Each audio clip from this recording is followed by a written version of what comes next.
నిన్నటి రోజు ఉపన్యాసం పూర్తి చేసే సమయానికి రామలక్ష్మణ భరత శత్రుఘ్నులు ఆవిర్భవించినటువంటి సందర్భం గురించి నేను మీకు వివరణ చేసి ఉన్నాను.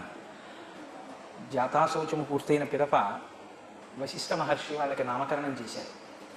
పెద్దవాడికి రాముడని, తరువాత జన్మించిన వాడికి భరతుడని, ఆ వెనక జన్మించినటువంటి వాడికి లక్ష్మణుడని, ఆ వెనక జన్మించిన వారికి శత్రుఘ్నుడని పేర్లు పెట్టారు. ఒక పేరు పెట్టడం అనేటటువంటిది సాధారణంగా లోకంలో జరిగేటటువంటి విశేషమే. ఎందుకంటే లౌకికంగా ఒక పేరు ఉండాలి కాబట్టి పిలవడానికి ఒక పేరు ఉంచుతారు. కానీ ఆ పేరు కొన్ని గుణములను కలిగి ఉంటుంది. ఈ పేరు అంటే ఇలా ఉంటారు అని మనం ఊహ చేస్తాం. కానీ పెద్దలు ఊహించి పెట్టినటువంటి పేరుకి ఆ వ్యక్తి జీవితానికి సమన్వయం ఉండాలని కానీ, పెద్దలు ఎలా ఊహ చేశారో అలా అతను ప్రకాశిస్తాడని కానీ మనం నమ్మడానికి అవకాశం ఏమి ఉండదు. ఎందుకంటే దేవీ భాగవతంలో వ్యాస భగవానుడు ఒక మాట అంటాడు, విద్యాధరో యథామూర్ఖో జన్మాంధస్తు దివాకర లక్ష్మీధరో దరిద్రశ్చ నామతేషాం నిరర్థకం.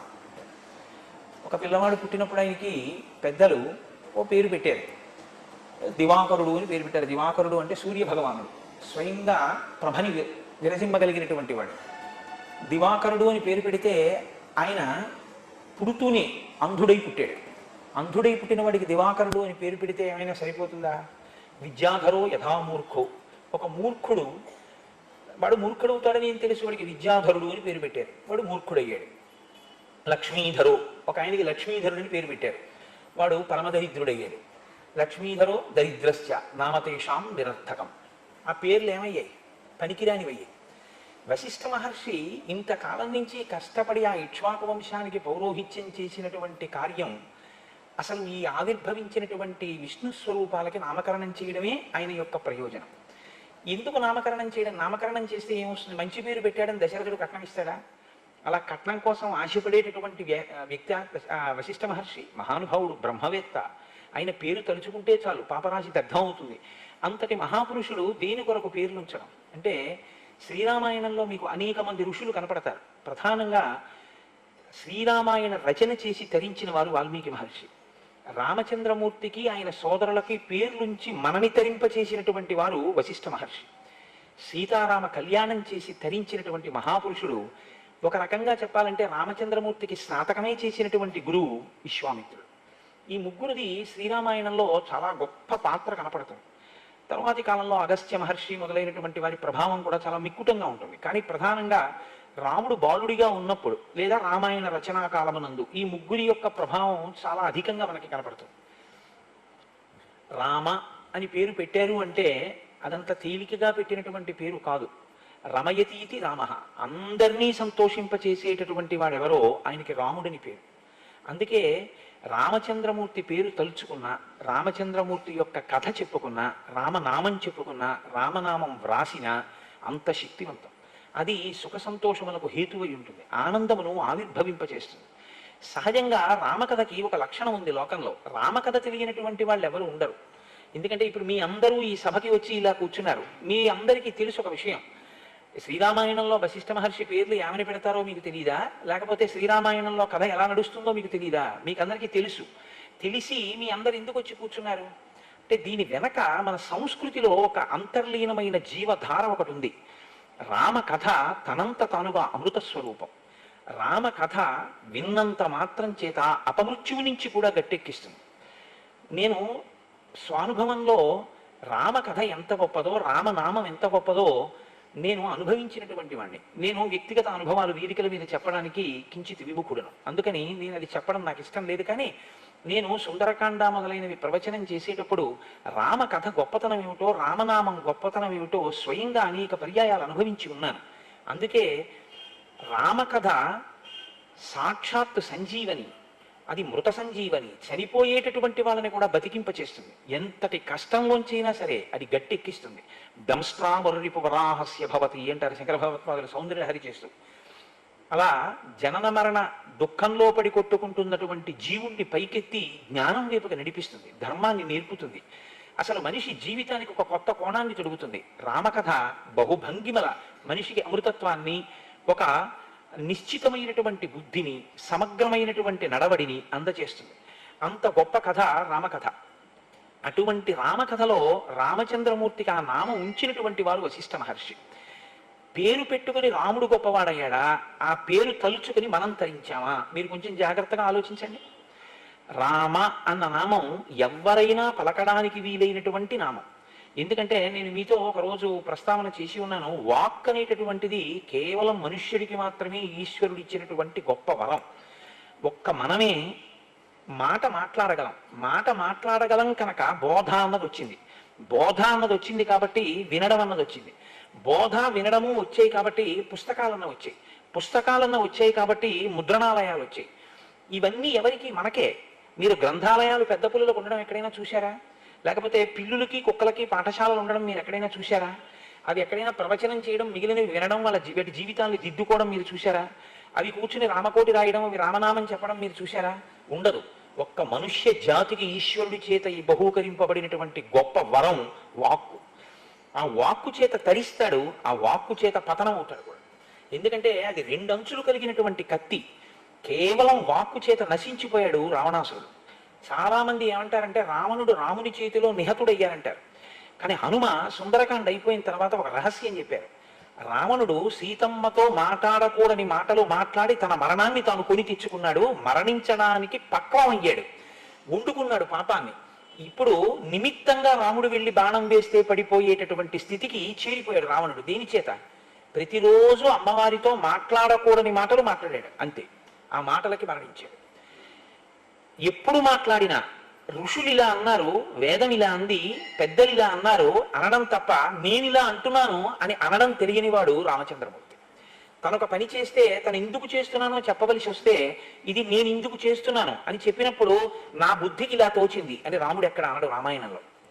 ఎప్పుడు చెప్పినా మీరు చూడండి, మా నాన్నగారు ఇలా చెప్పారు, మా గురువు గారు ఇలా చెప్పారు, ఋషులు ఇలా చెప్పారు, వేదం ఇలా చెప్పింది, అందుకు నేను ఇలా చేస్తానంటాడు. శాస్త్రాన్ని అనుసరిస్తాడు. అటువంటి రామనామం యుగాలు మారిపోయినా సరే అది తారకనామం అయిపోయి మనందరినీ కూడా ఉత్తమగతుల వైపుకి తీసుకెళ్లగలిగినటువంటి శక్తితో నిండింది. ఇంత గొప్ప నామాన్ని, అగ్నిబీజమైనటువంటి రకారాన్ని, అమృత బీజమైనటువంటి మకారాన్ని కలిపి రామ అనేటటువంటి నామాన్ని మనకి వశిష్ఠ మహర్షి అందించారు. ఆ తరువాత భరతుడు విభర్దీతి భరత, ఆయన భరించినటువంటి వాడు. దేన్ని భరించాడు అంటే రాజ్యాన్ని భరించాడు. ఎలా భరించాడు అంటే కేవలము నాది కాదన్న భావనతో భరించాడు. ఎందుకంటే ఒక లోకంలో ఒక స్థితి ఒకటి ఉంటుంది. ఒక సమున్నతమైనటువంటి అధికార పదవిలో కూర్చుని ఆ పదవిని నిర్వహణ చేసిన తరువాత వేరొకరి పలుపున దాన్ని నిర్వహించినా సరే, ఇంగ్లీష్లో అయితే ఇన్ఛార్జ్ అనొచ్చేమో, అలా నిర్వహించినా సరే దాని మీద ఒక అభిలాష, అనురక్తి ఏర్పడతాయి. మీకు నేను తేలిగ్గా ఒక ఉదాహరణ చెప్పాలి అంటే మీరు పట్టుకోగలుగుతారు. ఒక ఆయన ఆఫీసర్గా ప్రమోట్ అయ్యాడు అనుకోండి, ఆ ఆఫీస్కి అంతటికీ కూడా ఆయన బాస్. ఒక ఏడాది ఆయన అలా పనిచేశాడు. పనిచేసిన తర్వాత ఆయనకి రివర్షన్ వచ్చింది. ఆయన దగ్గర పనిచేసేటటువంటి వాడు లేదా ఇంతకాలం ఆయనతో ఉన్నవాడు ఆఫీసర్ అయ్యాడు. ఇప్పుడు తాను ఆఫీసర్ కాకుండా గదిలోంచి బయటికి వచ్చేసి ఓ టేబుల్ కుర్చీ దగ్గర కూర్చుని ఈయన పనిచేస్తున్నాడు. అంత తేలికగా మనసు అంగీకరిస్తుందా? వెంటనే అతను చేసే పని ఏమిటంటే ఆ ఊరి నుంచి ఇంకో చోటుకి ట్రాన్స్ఫర్ చేయించి వెళ్ళిపోతాడు, లేకపోతే దీర్ఘకాలిక సెలవు మీద వెళ్ళిపోతాడు. దానికి ఒక సామెత చెప్తారు, పూలమ్మిన చోట కట్టెలు అమ్మలేమండి. ఇక్కడే అధికారి చేసి మళ్ళీ ఇక్కడే నేను ఇలా పని చేయడం కుదరదంట. కానీ మీరు చూడండి, 14 సంవత్సరములు రాజ్యం చేశాడు భరతుడు. 14 సంవత్సరములు రాజ్యం ఎలా చేశాడంటే ఎప్పుడెప్పుడు రాముడు వస్తాడా, ఎప్పుడెప్పుడు రాముడి రాజ్యం రాముడికి ఇచ్చేద్దామా. కాబట్టి ఆయనకి రాజ్యం మీద అనురక్తి లేదు. కాబట్టి రాజ్యం ఎలా పోతే అలా పోయింది, మనకెందుకని పరిపాలించాడని మీరు అనుకుంటున్నారా? ఇది రామరాజ్యం, రాముడి రాజ్యం. 14 సంవత్సరముల తర్వాత రాముడు వచ్చిన తరువాత దీన్ని నేను పరమ పదిలంగా మళ్ళీ రాముడికి అప్పచెప్పాలి. వ్యవస్థ పాడవకూడదు. రాముడే కూర్చుని పరిపాలిస్తే ఎంత ధర్మంగా ఉంటుందో అంత ధర్మంగానూ పరిపాలన నడవాలి. కానీ నేను కాదు, నా కొరకు కాదు ఈ పరిపాలన, ఎవరి కొరకు? మళ్ళీ తిరిగి రాజ్యాన్ని రాముడికి ఇచ్చేయాలి. ఈ భావనతో భరించాడు భరతుడు. ఇది అనితర సాధ్యమైనటువంటి ప్రజ్ఞ. అటువంటి భక్తి లోకంలో ఎవరికి ఉండదు. అందుకే పాదుకలు తీసుకొచ్చి సింహాసనం మీద పెట్టి తాను కింద కూర్చొని పరిపాలన చేశాడు. ఏమైనా కించిత్ రాగం అంటుకుందేమో చూద్దామని భారద్వాజ మహర్షి పరీక్ష పెట్టారు. ఆ పరీక్షలో నిగ్గెడైన అంతటి గొప్పవాడు భరతుడు. అటువంటి స్థితిని పొందగలడు. ఊహించి పెట్టారు పేరు. ఆయన నిజంగా భరతుడయ్యాడు. లక్ష్మణుడు అంటే లక్ష్మీ సహితుడు. ఏమిటి ఆయన లక్ష్మి? శ్రీరామాయణంలో ఇద్దరు కనపడతారు మనకు అటువంటి లక్ష్మి కలిగినటువంటి వాడు. ఒకరు స్వామి హనుమ, లక్ష్మణమూర్తి. స్వామి హనుమని 1కి 10 మార్లు శ్రీమాన్ శ్రీమాన్ అంటుంటారు మహర్షి సుందరకాండలో. ఏమిటి ఆయన శ్రీమాన్? ఆయన ఏమైనా చెక్ బుక్ పట్టుకెళ్లారా, ట్రావెలర్స్ చెక్స్ పట్టుకెళ్లారా, ఏటీఎం కార్డు పట్టుకెళ్లారా, ఎక్కడైనా కాఫీ తాగారా, రావణాసురుడి అంతఃపురంలో కనీసం ఒక అరటిపండు ఒలిచి నోట్లో వేసుకున్నారా? ఆయన తిన్నదేం లేదు. రామార్థం వానరార్థం చికీర్షం కర్మదుష్కరం సముద్రస్య పరంపారం దుష్ప్రాపం ప్రాప్తుమిచ్చేసి అన్నారు విద్యాధరులు. కేవలం రాముడి కోసం, తాను జన్మించినటువంటి వానరజాతి ప్రతిష్ట కోసం అంతటి త్యాగమూర్తి మహానుభావుడు తన ప్రాణాలకే తెగించి రామకార్యం మీద వెళ్ళారు. అటువంటి వారు హనుమ. లక్ష్మణస్వామి తన జీవితంలో భోగం అనుభవించింది అన్నది మనకేం కనపడదు. యవ్వరాజ్యం ఇస్తే నాకు అక్కర్లేదన్నాడు. పెద్దవాడు భరతుడున్నాడు, ఇచ్చేసేయమన్నారు. తండ్రి దశరథ మహారాజు గారు లక్ష్మణుణ్ణి వెళ్ళమని లేదు అరణ్యవాసానికి, రాముణ్ణి వెళ్ళమన్నారు. ధర్మపత్ని కనుక సీతమ్మ బయలుదేరింది. తమ్ముడు లక్ష్మణుడికి ఏం అవసరం? భార్యని విడిచిపెట్టి నేను రామచంద్రమూర్తిని శరీరంతో సేవించకుండా ఉండాలి. ఈ శ్లోకాన్ని ఎదురు మీకు చెప్తారు మహర్షి. ఇది చిన్నతనం నుంచి లక్ష్మణుడి అలవాటు. నేను శరీరంతో సేవించకుండా ఉండలేను అన్నాడు. కొంతమంది మనసుతో సేవిస్తారు. భరతుడు ఉన్నాడు, రాజ్యం ఇచ్చి పాదుకలు సింహాసనం మీద పెట్టి పరిపాలన చేశాడు 14 ఏళ్ళు. లక్ష్మణుడు అలా కాదు, చెప్పుకున్నాడు. మీకు ఎదర రామాయణంలో వస్తుంది. అందుకని నేను ఇప్పుడు అవన్నీ మళ్ళీ ఎందుకు చెప్పాలి ఆ శ్లోకాలు, అందుకని నేను చెప్పట్లేదు. రాముడి పక్కన ఉండాలి, రాముడిని చూస్తూ ఉండాలి, రాముడి కాళ్ళు పట్టాలి, రాముడికి అన్నం పెట్టాలి, రాముడికి పర్ణశాల కట్టాలి, రాముడి వెనక నడవాలి, రాముడు అలిసిపోతే నీళ్లు తెచ్చి ఇవ్వాలి, అన్నయ్య వదినకి సేవ చేసుకోవాలి. ఈ శరీరం ప్రతిరోజు అన్నయ్య వదిన సేవలో తరించాలి. ఇది లేకపోతే లక్ష్మణుడు ఉండలేడు. ఇది ఆయన లక్ష్మి. ఈశ్వరుని యొక్క సేవలో నిరంతరము ఎవరి శరీరము డస్సిపోతూ ఉంటుందో, అంత డస్సిపోతున్నా ఎవడు అత్యంత ఉత్సాహంతో నా జన్మ ధన్యమైపోయిందని సేవ చేయగలుగుతూ ఉంటాడో అటువంటి వాడు నిజమైన లక్ష్మీ సంపన్నుడు. కనుక లక్ష్మణుడు లక్ష్మీ సంపన్నుడు. శత్రుఘ్నుడు ఇంద్రియములను జయించినటువంటి వాడు, శత్రువులను గెలిచినటువంటి వాడు. మీకు శ్రీరామాయణంలో ఎక్కడో ఉత్తరాఖండలో లవణాసుర సంహారం దగ్గర తప్ప అసలు శత్రుఘ్నుడు చేసినటువంటి యుద్ధాలు పెద్ద విశేషంగా ఏం కనపడవు. మరి శత్రుఘ్నుడు అన్న పేరు ఎందుకు వచ్చింది అంటే, బాహ్యంలో ఉన్నటువంటి శత్రువుల్ని గెలవడం ఎవరికైనా తేలికే పరాక్రమం ఉంటే.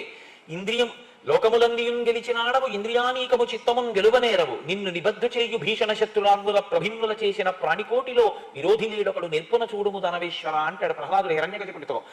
బయట శత్రువుల్ని జయించచ్చు, అంతఃశత్రువుల్ని జయించడం చాలా కష్టం. కామక్రోధోపి లోభస్య దేహే తిష్టంతి తస్కరాహ. ఇక్కడే ఉన్నారు. జ్ఞానరత్నాపహారాయ తస్మాత్ జాగ్రత్త అంటారు శంకర భగవత్పాదులు. వాళ్ళని గెలవడం ఎవ్వరికీ సాధ్యం కాదు. ఇంద్రియములను గెలవడం అంత తేలిక కాదు. ఇంద్రియాని బలిష్టాని నియుక్తాని మానద అపక్వస్య ప్రకుర్వంతి వికారాం స్థాననేకశః భ్రమన్ సర్వతీర్థేషు స్నాత్వా పునః నిర్మలంద మనోజావత్ తావత్ సర్వం నిరర్థకం అంటాడు వ్యాసుడు దేవి భాగవతంలో. ఎన్ని క్షేత్రాలు తిరిగితే ఎవరికి కావాలి, ఎన్ని యాత్రలు చేస్తే ఎవరికి కావాలి అంటే చెయ్యొద్దని కాదు నా ఉద్దేశ్యం. ఎన్ని నదీ స్నానాలు చేసినా మనసుకి పరిపక్వత, మనస్సు ఎంతో మార్పు రాకుండా దాన్ని అంటుకున్నటువంటి రజోగుణం అలాగే అంటుకుని ఉండిపోయిన నాడు ఏమిటి ప్రయోజనం? దానివల్ల రాగద్వేషాలతోనే ఉండిపోతాయి. శత్రుఘ్నుడు అంటే తన ఇంద్రియములను గెలిచినటువంటి వాడు, అంతఃశత్రువులను గెలిచినటువంటి వాడు, నిరంతరము భగవద్భక్తితో భాగవత భక్తితో తరించినటువంటి వాడు. అటువంటి వాడు అవుతాడు ఆఖరివాడు అని ఆయనకి శత్రుఘ్నుడు అని పేరు పెట్టారు. నిజంగా ఆనాడు వశిష్ఠ మహర్షి నోటి వెంట వచ్చినటువంటి పేర్ల బలం వలనలా తయారు చేసిందో, వాళ్ళలా అవుతారని ఊహించి వశిష్ఠ మహర్షి అంతటి మహానుభావుడు పెట్టినటువంటి పేర్లు ఎప్పటికీ అబద్ధం కాకూడదు కాబట్టి అలా జరిగిందో. ఈ రెండింటికన్నా బలీయమైన కారణం యుగాలు మారిపోయిన రామకథ చెప్పుకొని మనందరం తరించడం కోసం, రామనామం చెప్పుకోవడం కోసం ఆ నామం ఆ నలుగురు అన్నదమ్ములు అంత గొప్పగా తయారయ్యారు. మన భాగ్య విశేషం. నిజంగా అంత గొప్ప పేర్లు మహానుభావుడు ఉంచాడు. వాల్మీకి మహర్షి అంటారు, తేషాంకేతురివజ్యేష్టో రామో రతికర పితు బభూవ భూయో భూతానాం స్వయంభూరివ సమ్మతః అంటారు. ఒక ధ్వజం ప్రస్ఫుటంగా కనపడుతుంది. మీరు ఒక దేవాలయంలోకి వెళ్ళారనుకోండి, ధ్వజస్తంభం కనపడుతుంది. ధ్వజస్తంభం కనపడింది అంటే అది దేవాలయం ఉన్న ప్రాంగణము అని గుర్తు. దేవాలయం ఉన్న ప్రాంగణము అని గుర్తు దేని కొరకు అంటే, ధ్వజం ఎత్తుగా ఎందుకు ఎగురుతుందంటే ఇక దాని సమీపంలో ఏ విధమైనటువంటి ఊరిరిగింపులు కానీ ఇతర మేళతాళములు కానీ వెళ్ళకూడదు. ఎవరో ఊరిరిగింపుగా మేళతాళాలతో వెళ్ళిపోతున్నారు అనుకోండి, ఎంతటి మహాపురుషులైనా పల్లకి దిగిపోవాలి. ఇంకక్కడ మేళతాళాలు చేయకూడదు. ఆలయ ప్రాంగణం దాటిపోయిన తరువాత మేళం చేయాలి. అక్కడ మేళం చేస్తే అది ఒక్క ఈశ్వర సేవ కొరకు. ఏవైనా రాజలాంఛనాలతో వెడుతున్న వాళ్ళు వాటిని విడిచిపెట్టవలసి ఉంటుంది. ఎందుకంటే ఈశ్వరుడు ఆయన మహానుభావుడు, ఆయన అఖిలాండ కోటి బ్రహ్మాండ నాయకుడు. ఈతడఖిలంబునకు ఈశ్వరుండై సకల భూతములలో ఉన్నత పొగలువాడితడు అంటాడు అన్నమాచార్య స్వామి. అలా అఖిలాండ కోటి బ్రహ్మాండ నాయకుడైనటువంటి వాడు లోపల ఉన్నాడన్న దానికి గుర్తుగా పతాకం ఎగురుతుంటుంది. ఆ వంశం అంత గొప్పది, అన్నదమ్ములంత గొప్పవాళ్ళు, ఆ ఇల్లు అంత శోభతో ఉంది, అక్కడ వాళ్ళంత సంతోషంగా ఉన్నారు అనడానికి గుర్తా అన్నట్టుగా, ధ్వజమా పతాకమా అన్నట్టుగా స్ఫుటంగా ఎత్తుగా ప్రకాశవంతంగా నలుగురు గుణవంతులైన ప్రస్ఫుటంగా తన గుణముల చేత సర్వభూతములను సంతోషింపచేస్తూ తేషాంకేతునివజ్యేష్టో రామో రతికరప్పితు, ఆయన బభూవ భూయో భూతానాం, సమస్త భూతములు రామచంద్రమూర్తిని చూస్తే సంతోషించేవి. అలా ఉంటుందా సంతోషించడమని మీకు అనుమానం ఉండొచ్చు, ఖచ్చితంగా ఉంటుంది. మీరు చూడండి, భగవాన్ రమణ మహర్షి ఆశ్రమంలో నా స్నేహితుడు ఒకడు ఈ మధ్యకాలంలో వెళ్ళి బాగా చీకటి పడిన తర్వాత చెట్టు కింద నించున్నాడు ఏదో కారణానికి. నించుంటే ఒక పెద్ద నాగుపాము ఒకటి అతని పాదాల నుంచి పాకుతూ వెళ్ళింది. కడుపు చల్లగా ఉంటుందంటారు పాముది, చాలా మంచు ముద్దలా ఉంది, ఏమిటిదని అతను చూస్తున్నాడు. చూస్తుంటే కాళ్ళ మించి పాకుతూ వెళ్ళిపోయింది. తల ఎత్తలేదు, అతన్ని ఏమీ చేయలేదు. కింద పాము వెళుతూ ఉంటుంది, పైన నెమళ్ళు ఆడుతుంటాయి రమణుల ఆశ్రమంలో. ఋష్యశృంగుడు తపస్సు చేసిన చోట కప్పకి పాము పడగపట్టింది అంటే నిజమా అంటాం మనం. మీరు రమణ మహర్షి ఆశ్రమానికి వెళ్ళి చూడండి, ఆయన తపోబలం, అంతటి మహాపురుషుడు తిరిగాడినటువంటి ఆ ప్రదేశానికి ఉన్నటువంటి శక్తి, అది ఇప్పటికీ కూడా పరస్పర విరుద్ధమైనటువంటి భావములు కలిగినటువంటి ప్రాణుల మధ్య సయోధ్యని చేకూరుస్తుంటుంది. ఆ ప్రాణులు తమ మధ్య ఉన్నటువంటి వైరాన్ని మరిచిపోతాయి. కారణం ఏమిటంటే అన్ని భూతముల యందు బ్రహ్మమును చూసి తాను అలా రమించినటువంటి వ్యక్తి తిరుగాడినటువంటి భూమి. ఆ ప్రదేశానికి అటువంటి ప్రకంపన, అటువంటి వైశిష్ట్యం ఏర్పడుతుంది. కాబట్టి రామచంద్రమూర్తిని చూస్తే కూడా సమస్త ప్రాణులు సంతోషాన్ని పొందేవిట. విశ్వామిత్రుడు ఆశ్రమంలోంచి వెళ్ళిపోతుంటే పక్షులు జంతువులు కూడా ఆయన వెంట వెళ్ళాయి. ఆయన వాటితో చెప్పాడు, వెళ్ళిపోండి వెనక్కి, మీరు ఆశ్రమంలో ఉండండి, నేను వెళ్ళిపోతున్నాను హిమాలయ పర్వతాలకి, మీరు ఇక్కడ సుఖంగా ఉండండి అని చెప్పాక ఆమె వెళ్ళాయి. పక్షి భాషలో మాట్లాడా, జంతు భాషలో మాట్లాడా అక్కర్లేదు.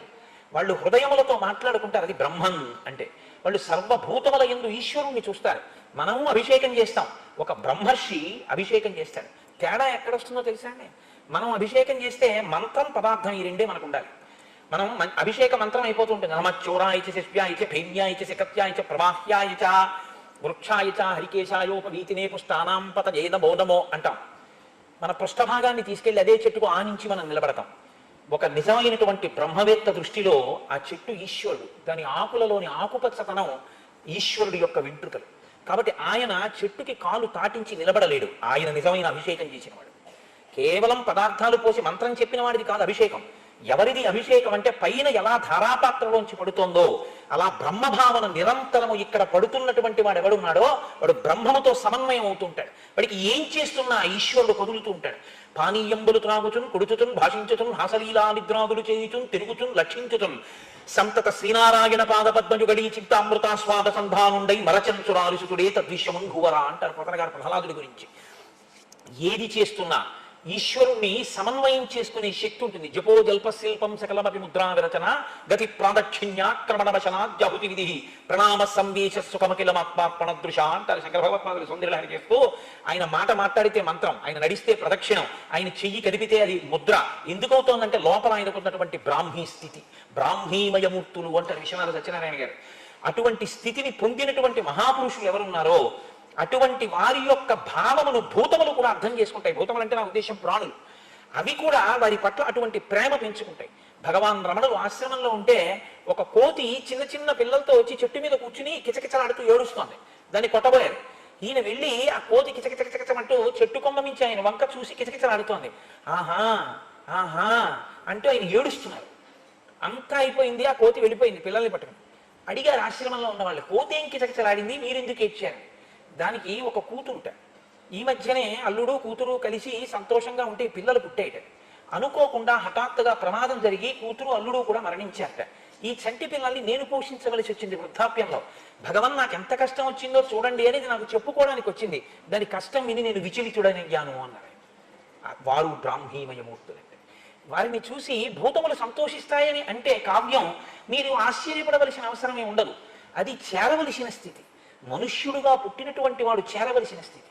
ఏ రాగద్వేషములు నేర్చుకోవడానికి మీకు పాఠశాల ఉండదు, అవి జన్మాంతర సంస్కారంగా వచ్చేస్తాయి. రాగద్వేషములు తొలగించుకోవడానికి గురుబోధ వినాలి. రాగద్వేషములు తొలగించుకోవడానికి మీరు కావ్య పఠనం చేయాలి. రామాయణం ఎందుకు చదవాలి అంటే రాముడు ఎలా ప్రవర్తించగలిగాడో అలా నేనేమైనా కొంతవరకు ప్రయత్నించగలనా, నేను ప్రవర్తించగలనా, నేను అలా కొంతలో కొంతైనా ఈశ్వర దర్శనం చేయడం అలవాటు చేసుకోగలనా, దాని కొరకు తేషాంకేతునివజ్యేష్టో రామో రతికరప్పితు. ఎంత పెద్ద మాట చూడండి. తండ్రికి కొడుకు పుట్టడం గొప్ప విషయం కాదు, కానీ తండ్రి గారి పరువు ప్రతిష్టలు నిర్ణయింపబడేది కుమారుని వలనే. మీరు జ్ఞాపకం పెట్టుకోండి. ఎందుకో తెలుసా? తండ్రి శ్రీరామనవమి ఉత్సవాలు అవుతున్నాయంటే ఓ పందిట్లోకి వెళ్ళాడు. అయ్యా మీరు వచ్చారు, ఏమైనా విరాళం ఇవ్వండి, అన్నదానం చేస్తామని నవరాత్రులు అయిపోయాకన్నాడు. ఒక 100 రూపాయలు రాసి మా అబ్బాయి దగ్గర అడిగి పుచ్చుకోండి రేపు అన్నాడు. ఆ మరునాడు ఆయన సంధ్యావందనం చేసుకుంటున్నాడు. వీళ్ళ రసీదు పట్టుకెళ్ళి వాళ్ళ అబ్బాయికి ఇచ్చి, నాన్నగారు 100 రూపాయలు రాశారండి ఇస్తారా అన్నారు. ఆయనకి పనా పాడా, రిటైర్ అయ్యి 10 ఏళ్ళు అయింది. కనపడ్డ చోటల్లా రాస్తాడు. రాస్తే మీరు రసీదు ఇచ్చేయడమేనా? ఇచ్చేవాడిని నేను, నన్ను అడిగి రాయాలా, ఆయన మాట ఇస్తే రాయాలా? ఆయన్ని అడిగి పుచ్చుకోండి, ఏమి ఇస్తారో చూతురు కానీ అన్నాడు అనుకోండి. ఆ తండ్రి గతంలో ఎంత ప్రతిష్ట సంపాదించుకున్నవాడైనా సరే ఆయనంటూ బాధపడి ఆ రోజు మరణించినంత ఖేదం పొందేది ఎప్పుడు అంటే కొడుకు మాటల వల్ల. కొడుకు రతికరప్పితు, తండ్రిని సంతోషింపజేశాడు రాముడు. దేని చేత? ఒక్కటే, రామా ఇదరా ఏననగారని ఎందుకు ఇప్పుడు కాదు, పరిగెత్తుకుంటూ వెళ్ళి నన్ను నిలబడ్డాడు. ఇది ఎంత దూరం వెళ్ళిందంటే, రామా నీకు రాజ్యం ఇస్తున్నాను రేపు, ఎందుకు నాన్నగారండి అడగలేదు. రామా నీకు రాజ్యం ఇవ్వట్లేదు, ఎందుకు ఇవ్వరు నాన్నగారండి అడగలేదు. ఇస్తానన్నది నాన్నగారే, ఇవ్వనన్నది నాన్నగారే, నాన్నగారికి ఆ హక్కు ఉంది. ఇది రాముడు అంటే. ఇది రతికరప్పితు, తండ్రికి సంతోషం. అప్పుడు నాన్న నాన్న అని మీరు బుజ్జగించి కొడుకు ఏది అడిగితే అది ఇచ్చినప్పుడల్లా నాన్నగారండి నాన్నగారండి అంటే కొడుకు గొప్పవాడు కాడు. కొడుకు చేద్దామన్న పనిని కారణం చెప్పకుండా తండ్రి పిలిచి నువ్వు అది చెయ్యొద్దు అని చెప్తే, మా నాన్నగారు మహాత్ముడు, పెద్దవాడు, నన్ను కన్నవాడు, నా విద్యాబుద్ధులు నేర్పినవాడు, నా యోగ్యత చూసినవాడు, ఆయన ఎందుకు వద్దన్నారో నేను చేయను. ఏమంటే కనుక్కోండి ఎందుకు వద్దన్నారో, నేను అడగాలా? అడగక్కర్లేదు, మా నాన్నగారు వద్దన్నారంతే అన్నాడు అనుకోండి, ఆ తండ్రికి గజారోహణం చేయించినట్టు. సాలు నాకు అటువంటి కొడుకని. రతికరప్పితు. ఇది రాముడు అనుకుంటున్నాడా నేను తండ్రి గారి మాట వింటున్నానని? రాముడి వలన నేను నా తండ్రితనం శోభించిందని దశరథుడు అనుకుంటున్నాడా? దశరథుడు అనుకోవాలి. మీరు జాగ్రత్తగా గుర్తుపట్టండి. మనం చాలామంది ఏమంటామంటే, నీ చేయగలిగిందంతా చేస్తున్నానండి, నా లోటు ఏం లేదు, ఇంకా నేను ఏం చేయగలను చెప్పండి అంటాం. నువ్వు అనుకోవడం కాదు, మీ అమ్మగారు నాన్నగారు అలా అనుకుంటున్నారా? అది ప్రధానం. మీ అమ్మగారు నాన్నగారు అలా అనుకోవాలి. అలా అనుకుంటే కొడుకుగా నీ కర్తవ్యం పూర్తయినట్టు. బాధ్యత అన్నమాట వాడకండి. బాధ్యత వేరు, బాధ్యత అన్న మాట వాడకూడదు. బాధ్యత అన్న మాట ఎప్పుడు జ్ఞాపకం పెట్టుకోండి, మిమ్మల్ని పతనం వైపుకి తీసుకెళ్తుంది. బాధ్యత హెచ్చవేత, అర్థం పర్థం లేకుండా తీసుకెళ్లి పాడు చేసే మాట బాధ్యతే. బాధ్యత నెత్తికెత్తుకుంటే 7 తరాలకి దాచినా మీకు చాలు. కర్తవ్యం మీరు జీవితంలో అలవాటు చేసుకుంటే, మీరు చెయ్యవలసిన పని మీరు చేశారు, వాడి యోగ్యతలు వాడి ఇష్టం. నా కొడుక్కి ఇంజనీరింగ్ ఫీజు కట్టాను, ఇంజనీరింగ్ కాలేజీలో జాయిన్ చేశాను, ఒక హాస్టల్ చూశాను, వాడి వెళ్ళి రూమ్లో పెట్టాను, పుస్తకాలు ఇచ్చాను. వాడు ఇంజనీరింగ్ చదువుకుని పేరు పక్కన బీటెక్ తెచ్చుకుంటే, వాడు కనపడినప్పుడల్లా వాడికి మంచి మాటలు చెప్పాను. వాడు చెడిపోతే నీ అనుష్ఠానం నువ్వు పాడు చేసుకోవద్దు. నీ కర్తవ్యం పూర్తయి, నువ్వు చెయ్యవలసింది చేయడం కర్తవ్యం. అంతకు మించి నువ్వు అనుకున్నట్టు అవ్వట్లేదని బాధపడిపోవడం బాధ్యత. నీ వ్యక్తిత్వాన్ని పాడు చేస్తుంది బాధ్యత, నీ వ్యక్తిత్వాన్ని నిలబెడుతుంది కర్తవ్యం.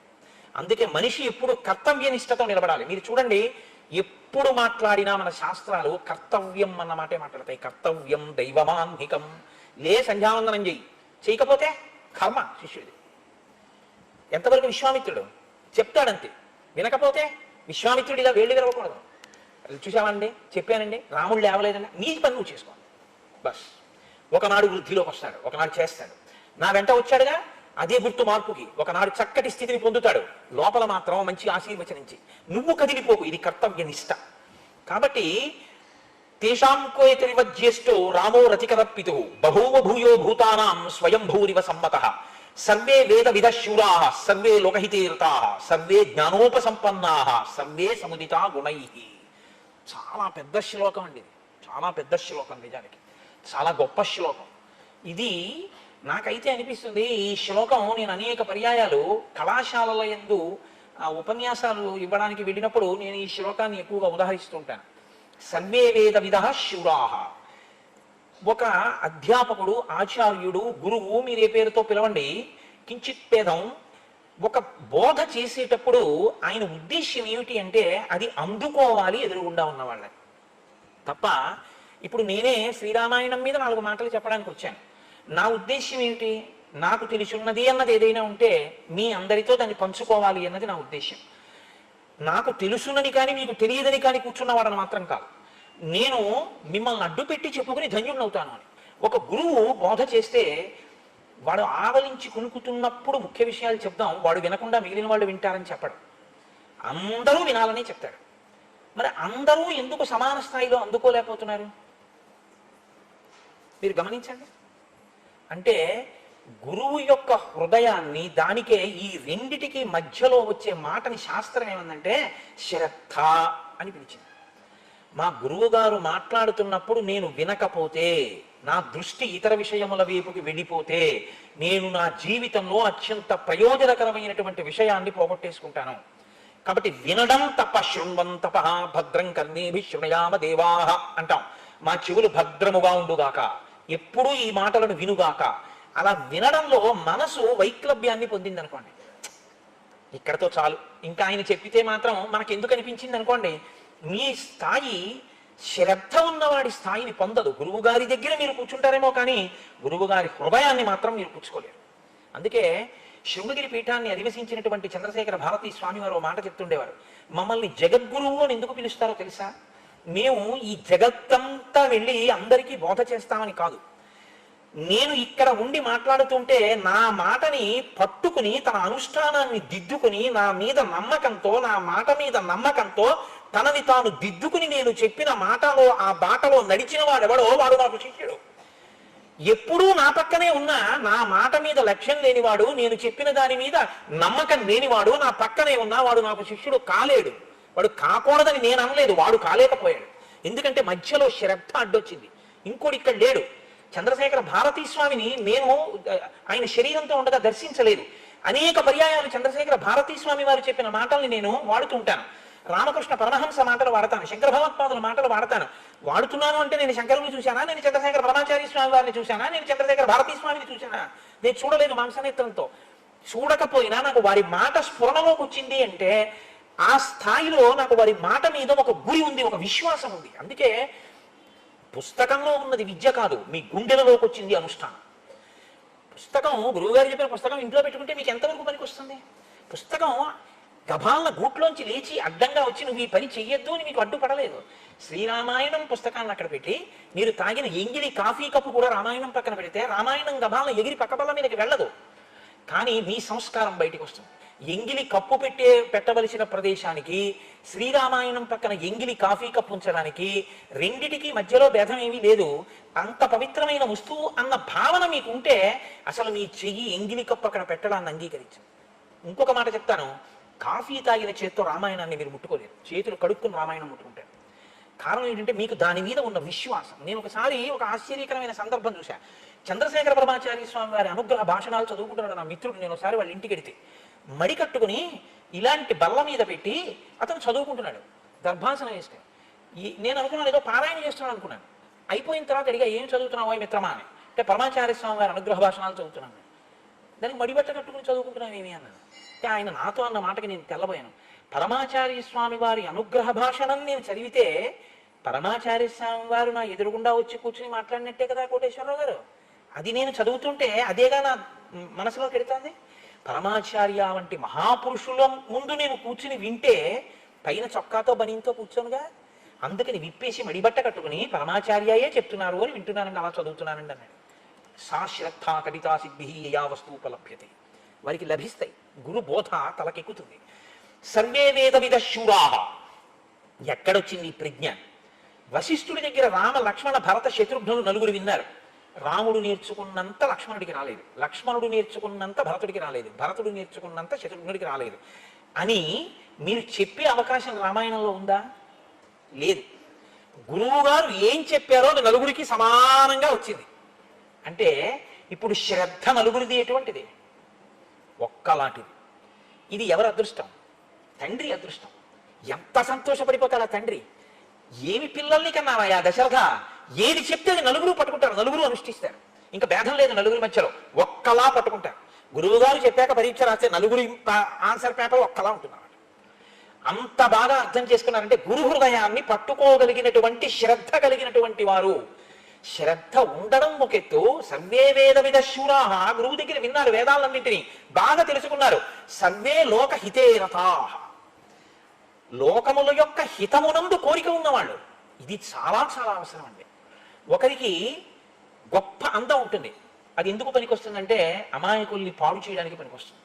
ఒకడికి విద్య ఉంటుంది, ఎందుకు పనికొస్తుందంటే అహంకరించడానికి పనికొస్తుంది. జ్ఞాన కలునిలోని శారద యువోలే అంటారు పోతన గారు. అది దేనికి పనికొస్తుందంటే ఆయన అహంకారం పొందడానికి పనికొచ్చింది ఆ విద్య. ఒకడికి ధనం ఉంటుంది. దేనికి పనికొచ్చింది అంటే దాచి దాచి దాచి తుదకు దొంగలకిత్తురో దొరలకవునో, లేకపోతే దాని మీద భ్రాంతి పెంచుకుని పెంచుకుని పెంచుకుని మార్కండేయ పురాణంలో చెప్పినట్టు అదే తలుచుకుంటూ శరీరం విడిచిపెట్టి ఎక్కడ ఏ భోషాణంలో పెట్టి డబ్బు బంగారం నగలు దాచాడో దాని మీద భ్రాంతి పోక చీకటిగా ఉన్న ఆ భోషాణం కిందకి ఎవరైనా వచ్చి తీసేస్తారేమోనని తన కొడుక్కి తన బిడ్డలకే దక్కాలన్న భ్రాంతితో దాని కింద విషం తోకలో పెట్టుకుని నోట్లో పెట్టుకుని పావు పిల్లో తేలో జెర్రు అయి కింద పడుకుని ఉంటాడు చీకట్లో చమాయింపులు. ఎందుకంటే ఎవరొస్తారో కలిసేద్దామని. తీరా వచ్చి కొడుకు తీస్తూ ఉంటాడు, ఎవరో తీసేస్తున్నారు, అమ్మో ఖర్చు పెట్టేస్తున్నాడు, పాడు చేసేస్తున్నాడు, వెళ్ళి కుట్టబోతాడు. దేని పెట్టి కొడతాడు? చెప్పుచ్చు కొడతాడు. కొడితే చచ్చిపోతూ అనుకుంటాడు, ఇంత సంపాదించాను, ఇక్కడ కాపు కాశాను, చెప్పిట్టి కొట్టి చంపేస్తున్నాడు. తీరింది భ్రాంతి అంది మార్కండేయ పురాణం. దేని మీద పెట్టుకున్నావో అది నిన్ను ఉద్ధరించేది కాదు. సర్వే లోకహితే రతాః. రాముడు లక్ష్మణుడు భరతుడు శత్రుఘ్నుడు నేర్చుకున్న విద్యలు వాళ్ళని పాడు చేసుకోవడానికి పనికి రాలేదు. మాకింత ధనుర్వేదం వచ్చు కదండి, అయిందానికి కాందానికి బాణాలు వేసేస్తాం అస్త్రాలు వేసేస్తాం అనలేదు. మాకింత విద్య వచ్చు కదండి మేము అహంకరిస్తాం అనలేదు. మేమింత అందగాళ్ళం కదా, పుంసాం మోహన రూపాయ పుణ్యశ్లోకాయ మంగళం. నా తండ్రి మగవాళ్ళు మోహించారు మా స్వామిని చూసి రామచంద్ర ప్రభువుని. అయినా తనంత తాను విధించుకున్నటువంటి షరతు, నేను ఏకపత్ని వ్రతుని. అన్ని చదువుకున్నా ఆయనకి మాట్లాడడం చేత కాదా? రామో దీర్ణాభిభాషతే. అమ్మా నేను 2 మాటలు మాట్లాడను, ఒక మాట అన్నానా అది జరగవలసిందే, అందుకే తక్కువ మాట్లాడతాను, ఎక్కువ మాట్లాడు రామచంద్రమూర్తి. ఇది క్రమశిక్షణ. ఈ క్రమశిక్షణ వల్ల ఎవరు దానివల్ల సుఖాన్ని పొందారు? లోకం సుఖాన్ని పొందింది. సర్వే లోకహితే రతాః. ఇది పండినప్పుడు లోపల ఆ విద్య పనికి మాలింది కాలేదు. ఆ విద్య అడ్డు పెట్టుకుని సమాజాన్ని ఎలా పాడు చేయొచ్చో నేర్చుకోలేదు. మీరు అందుకే చూడండి, మీకు ఒక మాట చెప్తాను, దీనికి పరాకాష్ఠ ఎక్కడుంటుందో తెలుసా అండి? భయము అని ఒక మాట ఉంటుంది. ఈ భయము అన్న కోణంలోంచి మీరు ఆ కళ్ళజోడు పెట్టుకుని చూడండి, అసలు మీకు ఈ ప్రపంచంలో దీని నుంచి దాటగలిగినటువంటి వాడు ఎవ్వరూ కనపడ్డు. భయము. సింహం ఉందనుకోండి భయమే, పెద్ద పులి ఉందనుకోండి భయమే, పాముకి భయమే, కుక్కకి భయమే, పిల్లికి భయమే, నాకు భయమే, మీకు భయమే, అందరికీ భయమే. ఎందుకు భయం? ఏమో ఎవరేం చేస్తారో భయం. ఏది కాకపోతే అమ్మో నేను చచ్చిపోతానేమో భయం. ఈ భయం నుంచి విడుదల పొందగలిగినటువంటి స్థితి కలిగిన ప్రాణి అంటూ ఉంటే లోకంలో ఒక్కటే ఉంది, ఒక్క మనుష్యుడే. మీరు ఆలోచించండి జాగ్రత్తగా. ఇప్పుడు నేను తొందరపడి దాని మీద పెద్ద వేదాంతం చెప్పక్కర్లేదు, మీరు బాగా ఆలోచించండి. తర్వాత ఒక పులి అలా ఏం భయపడినా అది ఆలోచించడానికి దానికి ఏం మేధస్సు లేదు. ఒక్క మనిషి మాత్రం ఈ భయం అన్న మాట ఏమిటి, అసలు పడిపోయేది ఏది మృత్యువు, దీనికా మృత్యువు నాకా మృత్యువు అని ఆలోచిస్తే ఇది మారుతోంది, మారుతున్నది పడిపోతుంది, మారుతోందని తెలుసుకుంటున్నది మారలేదు. బాల్యాదిశ్యపి జాగ్రత్తాదిశు తదా సర్వాస్వహస్తాస్యపి వ్యావృత్తా స్వనువర్తమానమహివేత్యం తస్ఫురంతం సదా స్వాత్మానం ప్రకటీకరోతి భజతాం యో భద్రయా ముద్రయా తస్మై శ్రీ గురుమూర్తయే నమ ఇదం శ్రీ దక్షిణామూర్తయే అంటారు శంకర భగవత్పాదులు. మారిపోతున్నటువంటి శరీరాన్ని, మారుతున్న అవస్థల్ని మారకుండా చూస్తున్నది ఒకటి ఉంది. ఇది పడుకుంది, ఇది లేచింది, ఇది చేస్తోంది, ఇది చూస్తోంది. ఇది ఒకప్పుడు పటుత్వంగా ఉండేది, దీని జుట్టు ఇప్పుడు తెల్లబడిపోతోంది, దీని గడ్డం ఇప్పుడు తెల్లబడిపోతోంది, దీనికి ఇప్పుడు పన్ను ఊడిపోయింది. చూస్తున్నదోటి ఉంది, దానికి మాత్రం వృద్ధాప్యం లేదు, దానికి యవ్వనం లేదు, దానికి బాల్యం లేదు, కాబట్టి దానికి మరణం లేదు. అది నేను మారని దాన్ని అని తెలుసుకున్న నాడు ఈ శరీరం పడిపోవడం ఆఖరం, ఇక మళ్ళీ పుట్టడం అన్నది లేదు. చమత్కారంగా ఒక కవి అన్నాడు, ఈశ్వర నీకు నేను చేసే ఆఖరి నమస్కారం ఇది అన్నాడు. ఏమంటావేమో, గత జన్మలలో నమస్కారం చేయలేదు కాబట్టి ఇప్పుడు పుట్టాను, ఇప్పుడు చేశాను కాబట్టి పుట్టాను, కాబట్టి ఇది ఆఖరి నమస్కారం. కాబట్టి ఆ ప్రజ్ఞ భాషించడం. సర్వే లోకహితే రతాః. తాను భయము నుంచి తప్పుకోవాలి, ఇతర ప్రాణులను నిష్కారణమైన భయమునకు గురి చెయ్యకూడదు. మీరు బాగా జ్ఞాపకం పెట్టుకోండి ఒక విషయాన్ని, మిమ్మల్ని తీసుకెళ్లి ఎన్ని సుఖకరమైన వస్తువుల మధ్య కూర్చోబెట్టినా శాంతి అన్న మాట మీ మనసులో లేకపోతే మీకు అవి సుఖమును ఇయ్యజాలవు. బాగా విచారణ చేయండి నేను అన్నమాట. నన్ను తీసుకెళ్లి ఏసీ హాల్లో కూర్చోబెట్టి, హోమ్ థియేటర్ అయ్యా ఎవరు లేరు, నీకు ఇష్టంగా నర్తనశాలలో పద్యాలు కాబట్టి అదిగో నీకు చూపిస్తున్నాను చూడు, అదిగో ఆ పద్యాలు విను ఒకసారి, నీకు మహాభారతం విరాట పర్వంలో పద్యాలంటే చాలా ఇష్టంగా చూడు, అదిగో ఆ ఘట్టం చూపిస్తున్నాను అన్నారు అనుకోండి, నా మనసులో ఏదో అశాంతికారకమైనటువంటి విషయం ఒకటి దొల్లుతోంది అనుకోండి. ఇప్పుడు నాకు ఆ నర్తనశాల చూస్తున్నా, ఏసీ థియేటర్లో ఉన్నా, నాకు చెమటే పడుతూ ఉంటుంది. నేను మధ్య మధ్యలో ఇలా తలతిప్పి ఏదో ఆలోచిస్తూ గోల్డ్ గిల్లుతుంటే నా మిత్రుడు అంటాడు, ఏం అలా ఉన్నావు, నర్తనశాలలో చూపిస్తున్నా చెమట పడుతుంది ఏంటి నీకు అంటే, కాంచనమయ వేదికా కనత్కేతనోజ్వల విభ్రమము వాడు కలశజుండు అని వినపడచ్చు. మనసేది ఇక్కడ లేదు శాంతి. ఇక్కడ శాంతి ఉంటే బాహ్యంలో మీరు ఎక్కడ ఉండండి, మీరు సంతోషంగా ఉంటారు. సంతోషమునకు హేతువు మీలోని శాంతి. మీకు శాంతి సంతోషకారకమైనట్టే ఎవరి సంతోషానికి కారకమైనా వాళ్ళ మనసులో శాంతి. దాన్ని భగ్నం చెయ్యడం మీ హక్కు కాదు. ఇది సర్వే లోక హితేరతాః. ఇదొక్కటి మీరు తెలుసుకుంటే చాలు. వ్యాసుడు సమస్త వాంగ్మయాన్ని నిర్మించాడు. శిష్యులు అన్నారు అష్టాదశ పురాణాలు, ఇన్ని గ్రంథాలు, ఇన్ని వ్యాఖ్యానాలు, బ్రహ్మసూత్రాలు, భాగవతం, ఏం చదవం? వీటన్నింటి సారాంశం 2 శ్లోకాల్లో చెప్తారా అని అడిగారు. వ్యాసుడు అన్నాడు దానికి 2 శ్లోకాలు ఎందుకు, మళ్ళీ సారాంశం చెప్పేదానికి ఒక్క పాదంలో చెప్తాను, బాగా వినండి అన్నాడు. ఏమిటో తెలుసా సారాంశం అంతా? సమస్త వాంగ్మయానికి కూడాను పరులకు ఉపకారము చెయ్యడమే ధర్మం, పరులను పీడించడమే అధర్మం. అదే ఈ సమస్త వాంగ్మయానికి కూడా సారాంశం. అదొకటి తెలుసుకోండి చాలన్నాడు. అదే వేద ధర్మం కూడా అయినప్పుడు మీరు ఇతరుల శాంతికి భంగము కాని రీతిలో ప్రవర్తించడం అలవాటైతే అది ఎక్కడి నుంచి రావాలి? గురుబోధ జీర్ణం అవ్వాలి లోపల. ఎప్పుడూ గురువు గారి పక్కన ఉండరు. ఏది పక్కన ఉంటుంది? లోపలికి వెళ్ళినటువంటి గురువాక్యం మీకు తోడుగా ఉంటుంది. మా గురువు గారు ఇలా చెప్పారు, నేను అలాగే ప్రవర్తిస్తాను. ఈ గురువాక్యం మిమ్మల్ని ఎప్పుడు నిలబెడుతూ ఉండాలి. అందుకే తల్లిదండ్రులు గొప్పవారా గురువు గొప్పవాడా అంటే గురువే గొప్పవాడు. తల్లిదండ్రులు ఉపాధిని ఇచ్చారు, మళ్ళీ ఇంకో ఉపాధిలోకి వెళ్లకుండా చేయగలిగిన వాడు గురువు. కాబట్టి తల్లిదండ్రుల కన్నా గురువే గొప్పవాడు. ఆ గురు వాక్యం ఇక్కడ ఉండాలి. అస్తమానం వశిష్ఠుడు పక్కన ఉన్నాడండి రాముడికి, అస్తమానం విశ్వామిత్రుడు పక్కన ఉన్నాడా? ఎవరు పక్కన ఉన్నారని ధర్మం పాటించాడు?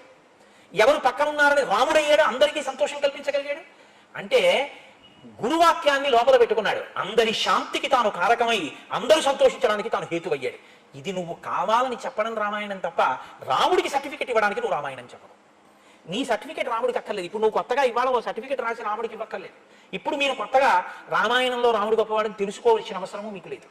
రామాయణం దేనికి వింటాం, దేనికి చదువుతాం అంటే రాముడు సర్వలోక హితేరతాః ఎలాగా అన్నది అర్థమైతే నువ్వు నీ గురువు దగ్గర అలా ఉండాలి. నువ్వు సమాజంలో అలా నడువడి, అటువంటి నడవడితో నువ్వు ఉండాలి.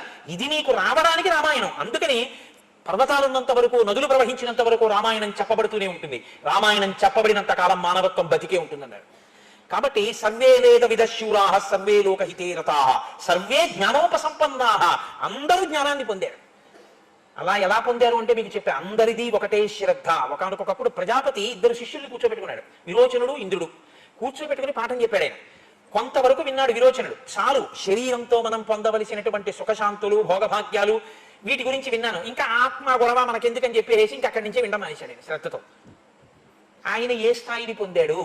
అన్నీ విన్న దేవేంద్రుడు ఏ స్థాయిని పొందాడు? వాల్మీకి మహర్షి తన ఆశ్రమంలో లవకుశులకు సంగీత విద్య నేర్పినప్పుడు, పాఠం నేర్పినప్పుడు ఆత్రేయుని ఒక ఆడపిల్లకు కూడా నేర్పాడు. ముగ్గురికి పాఠాలు నేర్పిన తర్వాత ఆయన పరీక్ష పెడితే ఆత్రేయికి ఏమీ రాలేదు, కొంతే వచ్చింది. లవకుశులిద్దరూ సర్వోత్కృష్టమైనటువంటి స్థితిని పొందారు. ఆత్రేయి లవకుశుల దగ్గరికి వచ్చి ఒక గొప్ప మాట, నాకు శ్రద్ధాలోపం జరిగింది. ఏ గురువు మీకు చెప్పారో ఆ గురువు వలన మీరు ఇంత స్థితికి వెళ్ళారు. నాకు ఆ గురువే చెప్పారు, నాకు ఇందులో ఏమీ రాలేదు, అంటే నాకు శ్రద్ధ లేదు. నాకు లేని శ్రద్ధకి నేను మళ్ళీ వెళ్ళి గురువు గారి యొక్క శ్వాసని క్షోభ పెట్టలేనండి. గురువు మాట్లాడితే గురువు శ్వాస క్షోభించిందండి, ఘర్షణ పొందింది ఆయన శ్వాస. ఆయన అందుకే సరి అయిన శిష్యుడు దొరికితే గురువు ఏమంటాడో తెలుసా అండి? నా శ్వాస ధన్యత పొందింది అన్నాడు. నా శ్వాస ధన్యత పొందిందంటే నా ఊపిరి వాక్ అయింది. వాక్ అయినప్పుడు నా ఉరప్పంజరం వ్యాకోచించి సంకోచించినప్పుడు మాట్లాడి మాట్లాడి చెమట పట్టి ఇదంతా నొప్పి చేసింది. నిప్పి చేస్తే చేసింది కానీ నా ఊపిరి కష్టపడితే పడింది. కానీ ఒక్క శిష్యుడు నా హృదయాన్ని అందిపుచ్చుకున్నాడు, వాడి జీవితం మార్చుకున్నాడు. చాలు, నా శ్వాస ధన్యత పొందిందంటాడు. చాలా పెద్ద మాటలండి గురు శిష్యుల మధ్య. ఆత్రేయందే నేను అగస్త్య మహర్షిని ఆశ్రయించి ఈసారి జాగ్రత్తగా నేర్చుకుంటాను. శ్రద్ధ మధ్యలో నాకు అందుకే తరచూ అనిపిస్తుంది, పిల్లలు వినవలసినటువంటిది శ్రీరామాయణం. ఎక్కడ చదువులో తేడా వస్తుందో, అందరూ చదువుకున్నా ఒకడు ఐఏఎస్ ఎందుకు అవుతున్నాడో, ఇంకొకటి ఎందుకు ప్యూన్ అవుతున్నాడో రామాయణం చెప్తుంది ఆ రహస్యాన్ని. అది చెప్పకుండా పాఠం చెప్పించడానికి మీరు పంపించి ఉపయోగం ఏముంది? సర్వే వేద విదశూరాః సర్వే లోక హితేరతాః సర్వే జ్ఞానోపసంపన్నాః సర్వే సముదితా గుణైః. గుణములుగా ప్రకాశించే, ఎంత గొప్ప మాట అండి. గురువు గారి మాట నిరంతరం జ్ఞాపకంలోకి వస్తోంది. జ్ఞాపకంలోకి రావడం వల్ల ఆ పని చేసేటప్పుడు మా గురువు గారు ఇలా చెప్పారు కాబట్టి నేను ఇలాగే చెయ్యాలని అంత జాగ్రత్తగాను చేస్తున్నాడు. ఇప్పుడు అందరూ సంతోషిస్తున్నారు, అబ్బబ్బా ఎంత మంచివాడండి, ఎంత మంచివాడండి అంటున్నారు. ఇప్పుడు ఆ గుణం ప్రకాశించడానికి కారణం ఏమిటి? నేర్చుకున్నది అనుష్ఠానంలో, నిత్య జీవితంలో, ప్రవర్తనలో, నడవడిలో ప్రకాశిస్తోంది. అది కనపడుతోంది, తెలుస్తోంది. రంతిదేవుడికి నేర్పారు. రంతిదేవుడు ధర్మం గురించి నేర్చుకున్నాడు, పరోపకారం గురించి నేర్చుకున్నాడు. చిట్ట చివర ఆయన చేసిన ఉపకారానికి ఇప్పుడు నేను రంతిదేవోపాఖ్యానం అంతా ఎక్కడ చెప్తాను? ఈశ్వరుడే ప్రత్యక్షమై నీకేం కావాలని అడిగాడు. ఆయన ఏం వరం అడిగాడో తెలుసా అండి? ఈ చరాచర జగత్తులో ఉండేటటువంటి సర్వభూతముల యొక్క కష్టాన్ని నేను భరించగలిగినటువంటి అదృష్టాన్ని నాకు ఇమ్మని అడిగాడు. ఇది పరోపకారం. ఆయనకి జీర్ణమైంది. ఒకడికి ఉపకారం చేసి ఒకటి కష్టాన్ని తాను పుచ్చుకుంటే వాడు పొందే తృప్తి తనకు అర్థమైంది. ఇది మనం అనుకరిస్తామంటే ఎలా కుదురుతుందండి? కుదరదు. జీర్ణం కావాలి. ఇది ఈ జీర్ణం అయ్యేటటువంటి స్థితి, గుణములుగా ప్రకాశించగలిగినటువంటి స్థితి, ఇది సర్వే సముదితా గుణై. శరణాగతి అంటే ఏమిటో, ఆర్తితో వచ్చి నిన్ను నేను చేరాను రక్షించు అని అడిగితే ఒక క్షత్రియుడు ఎలా ప్రవర్తించాలో నేర్పాడు వశిష్ఠుడు, నేర్పాడు విశ్వామిత్రుడు. చిట్ట చివర విభీషణుడే వచ్చాడు. తన భార్యను ఎత్తుకుపోయిన వాడి తమ్ముడు ఆకాశంలో నించున్నాడు. ఎవ్వరూ వద్దన్నారు. రాముడు అన్నాడు, ఒక బోయవాడికి ఒక పక్షి ఆశ్రయం ఇచ్చింది, క్షత్రియుణ్ణి నేనంతటి వాడిని చేసి తీరాలి, విభీషణుడికి ఆశ్రయం ఇస్తున్నానన్నాడు. ఇప్పుడు రామచంద్రమూర్తి యొక్క గుణం ప్రకాశించిందంటే కారణం వెనకాతల గురువు గారి యొక్క బోధ జీర్ణమై లోపల ఉండిపోయింది. అలాగా అది లోపల ఉండిపోయింది కాబట్టి గుణములుగా ప్రకాశించింది. అలా కాకుండా సుచీంద్రంలో ధర్మరాజు గారు అంటారు, మీరు సుచీంద్రం క్షేత్రానికి వెళ్తే ధర్మరాజు గారి విగ్రహం ఉంటుంది, ఓ చీపురు పుల్ల మీకు ఇచ్చి ఆయన చెవులో పెట్టండి అంటారు. అది ఎందుకంటే బాబు ధర్మరాజు గారి చెవులో చీపురు పుల్ల పెట్టడం ఎందుకన్నా అనుకోండి, మీరు పెట్టండి పర్వాలేదంటారు. మీరు చీపురు పుల్ల ఇట్నుంచి పెడితే ఇట్నుంచి బయటకు వచ్చేస్తుంది. సుచీంద్రంలో ధర్మరాజు గారు అంటే ఆయన అంటారు, అంటే ఏంటంటే ఆయన కూర్చుంటాడు, వింటుంటాడు, ఇందులో పొల్లు అక్కర్లేనిది ఉంది అని ఆయనకు అనిపించింది అనుకోండి, ఆయన ఏం చేస్తారంటే శ్రీ విద్యే శివభామ భాగ నిలయే శ్రీరాజ రాజార్చితే అని లోపల స్తోత్రం చేస్తుంటాడు, పైకి అంటుంటాడు. కాసేపు ఆగి చెప్తున్నవాడు ఏదో అడుగుతాడు, ఏమన్నారు అంటాడు. 2-3 మాటలు అయ్యాక ఆయనకు అర్థం, నేను పరధ్యానంగా ఉన్నాడు, వింటలేదని లేచెడిపోతాడు. మిగిలిన వారి మాటలన్నీ కూడా జంతువుల యొక్క, పక్షుల యొక్క కూతలు. గురువుగారి వాక్కు సింహ గర్జన అని వారి. ఎంత పెద్ద మాట చూడండి. పక్షులు బోల్డ్ అరుస్తుంటాయి, పట్టించుకుంటారండి మీరు? తెల్లవారకట్ట మీ పని మీది. ఏవో జంతువులు అరుస్తున్నాయి, కుక్క అరుస్తుంది అంటారు, మీ పని మీద చేసుకుంటారు. అదే ఒక సింహం ఒక కొన మీద కూర్చుని ఒక్కసారి ఇలా కలయి తిరిగి చూసి ఒక పెద్ద గర్జన చేసింది అనుకోండి, ఇక మళ్ళీ ఎక్కడ జంతువు ఉండదు, అన్ని పారిపోతాయి గుహల్లోకి. ఒక్కసారి గురువాక్యం కాని శ్రద్ధతో లోపలికి వెళ్ళింది అనుకోండి, కోట్ల జన్మల నుంచి లోపల తిష్టవేసినటువంటి సమస్తమైనటువంటి దురలవాట్లు, పిచ్చి ఆలోచనలు ఎగిరిపోతాయి అంతే. గురువాక్యం తిరుగుతుంటుంది లోపల. అందుకే గురువాక్యం సింహ గర్జన అనేవారు భగవాన్ రమణులు. సర్వే వేద విదశూరా, వదిలిపెట్టేస్తాను శ్లోకం అక్కడతో. సర్వే లోకహితే రతాః, సర్వే జ్ఞానోపసంపన్నాః, సర్వే సముదితా గుణై. అలా మహానుభావులు పెరిగి పెద్దవాళ్ళు అవుతున్నారు. గజస్కంధే అశ్వపుష్టే చ రథచర్యాసు సమ్మతః, ధనుర్వేదే చ నిరతః, పితృ శుశ్రూషణే రతః. వాళ్ళు ప్రత్యేకించి రామచంద్రమూర్తి గజస్కంధే, ఏనుగు యొక్క కుంభస్థలం మీద కూర్చుని యుద్ధం చేయడంలో, అశ్వపుష్టే చ గుర్రం యొక్క వీపు మీద కూర్చుని యుద్ధం చేయడంలో ఆయన, అలాగే రథం మీద కూర్చుని యుద్ధం చేయడంలో, ధనుర్వేదంలో ఎంతటి ప్రజ్ఞని పొందినటువంటి వాడంటే పితృ శుశ్రూష చెయ్యడంలో, అంటే తండ్రి గారి యొక్క సేవ చెయ్యడంలో ఆయనే సాటి. అంతటి మహావీరుడుగా రూపుదిద్దుకున్నాడు. సర్వప్రియకరస్తస్య రామస్యాపి శరీరతః, లక్ష్మణో లక్ష్మి సంపన్నో బహిప్రాణ ఇవాపరః. ఈ శ్లోకం గురించే నేను మీకు విజ్ఞాపన చేశాను. వశిష్ఠ మహర్షి పేరు పెట్టడానికి కారణం ఇది. సర్వప్రియకరస్తస్య, రామచంద్రమూర్తి ఎప్పుడూ అందరికీ రమ్యమైనటువంటి మూర్తిగానే కనపడేవాడు. కానీ లక్ష్మణమూర్తి మాత్రం రామస్యాపి శరీరతః, ఎప్పుడూ రాముడికి తన శరీరంతో కూడా సేవ చేస్తూ ఉండాలి. లక్ష్మణో లక్ష్మీ సంపన్నో, లక్ష్మణుడు లక్ష్మీ సంపన్నుడు. దేని చేత? ఎప్పుడూ ఆయన రామచంద్రమూర్తి కాళ్ళు పట్టకపోతే, రాముడితో కలిసి అన్నం తినకపోతే అది ఆయనకి భోజనం కాదు. వెనకటికి ఒక కవి అంటుండేవాట, మా ఊళ్ళో చూడాలి పౌర్ణమి చంద్రుడు అని. వాళ్ళ ఊళ్ళో పౌర్ణమి చంద్రుడిని చూడండి.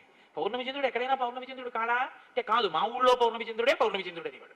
ఎందుకంటే తను చదువుకున్న ఊరు, తను చదువుకున్నటువంటి ఇల్లు, ఆ ఇంటి అరుగు మీద కూర్చుని పౌర్ణమి చంద్రుడిని చూస్తే ఆయనకి పౌర్ణమి చంద్రుడిని చూసినట్టు ఉండేది. చూడండి, కొంతమంది అంటుంటారు, మా ఆవిడ లేదు 2 రోజుల నుంచి అసలు అన్నం తిన్నట్టు లేదండి అంటారు. అన్నం తిన్నట్టు లేదేమిటి? తిన్నావుగా అంటే ఆవిడ పక్కన లేదు, అందుకని ఆయనకి భోజనంలా లేదన్నమాట, బలం ఇవ్వలేదు. అంటే ప్రీతి ఆవిడ మీద ఉంది, అందుకని ఆవిడ చేత చారు అన్నం పెట్టినా ఆయనకి 5 B కాంప్లెక్స్ ఇంజక్షన్లు చేయించుకున్నట్టు. అలా రామస్యాపి శరీరతః, రాముడి పక్కన ఉండాలి లక్ష్మణుడు ఎప్పుడు. అంతగా సేవించాడు. ఏదో పక్కన కూర్చోవడం అంటే వచ్చిన పక్కన కూర్చోవడం కాదు, ఆయనకి ఎప్పుడు సేవ చేస్తూ ఉండాలి. లక్ష్మణో లక్ష్మి సంపన్నో బహిప్రాణ ఇవాపరః. లోపల రాముడి ప్రాణం మనకి దర్శనీయం కాదు, కనపడదు. లోపల రాముడి ప్రాణాన్ని బయట చూడాలంటే లక్ష్మణుడిని చూడాలన్నారు. ఇది చాలా పెద్ద మాట తెలుసా అండి. లోపలి ప్రాణం పోతే ఏమవుతుందండి? శివమునకు షీకి కొమ్ము పైకి లేస్తుంది కదా. లక్ష్మణుడు వెళ్ళిపోతే ఏమవ్వాలి అప్పుడు? రాముడు బయట ప్రాణం అయితే రాముడి యొక్క శరీరమే పడిపోవాలి కదా. ఆయన పెట్టిన పేరు వృధా కాకూడదుగా. వాల్మీకి మహర్షి చెప్పారంటే నువ్వు చెప్పింది సత్యమని చెప్పారుగా బ్రహ్మగారు. రామావతార పరిసమాప్తి చేయించవలసి వస్తే ఉత్తరాఖండలో మొదట లక్ష్మణుడిని తీసుకెళ్ళిపోయారు. అందుకే లక్ష్మణుడిని దూరంగా తీసుకెళ్ళిపోతే లక్ష్మణుడు రాముడిని విడిచిపెట్టి ఉండలేక సరయూ ప్రవేశం చేసేస్తే రాముడు కూడా ఉండలేక అవతార పరిసమాప్తి చేసేశాడు సరయులోకి. అందుకని ఆయన లక్ష్మణో లక్ష్మి సంపన్నో బహిప్రాణ ఇవాపర నచితేన వినా నిద్రాం లభతే పురుషోత్తమ మృష్ణమన్న ముపానీతం అశ్నాతి నచతం వినా. రాముడు ఎటువంటి వాడు? ఇది మీరు కొంచెం జాగ్రత్తగా చూడాలి. లోకంలో ప్రేమ అన్నది ఒకవైపు నుంచి ప్రవహిస్తే దానికి అర్థం ఉండదు.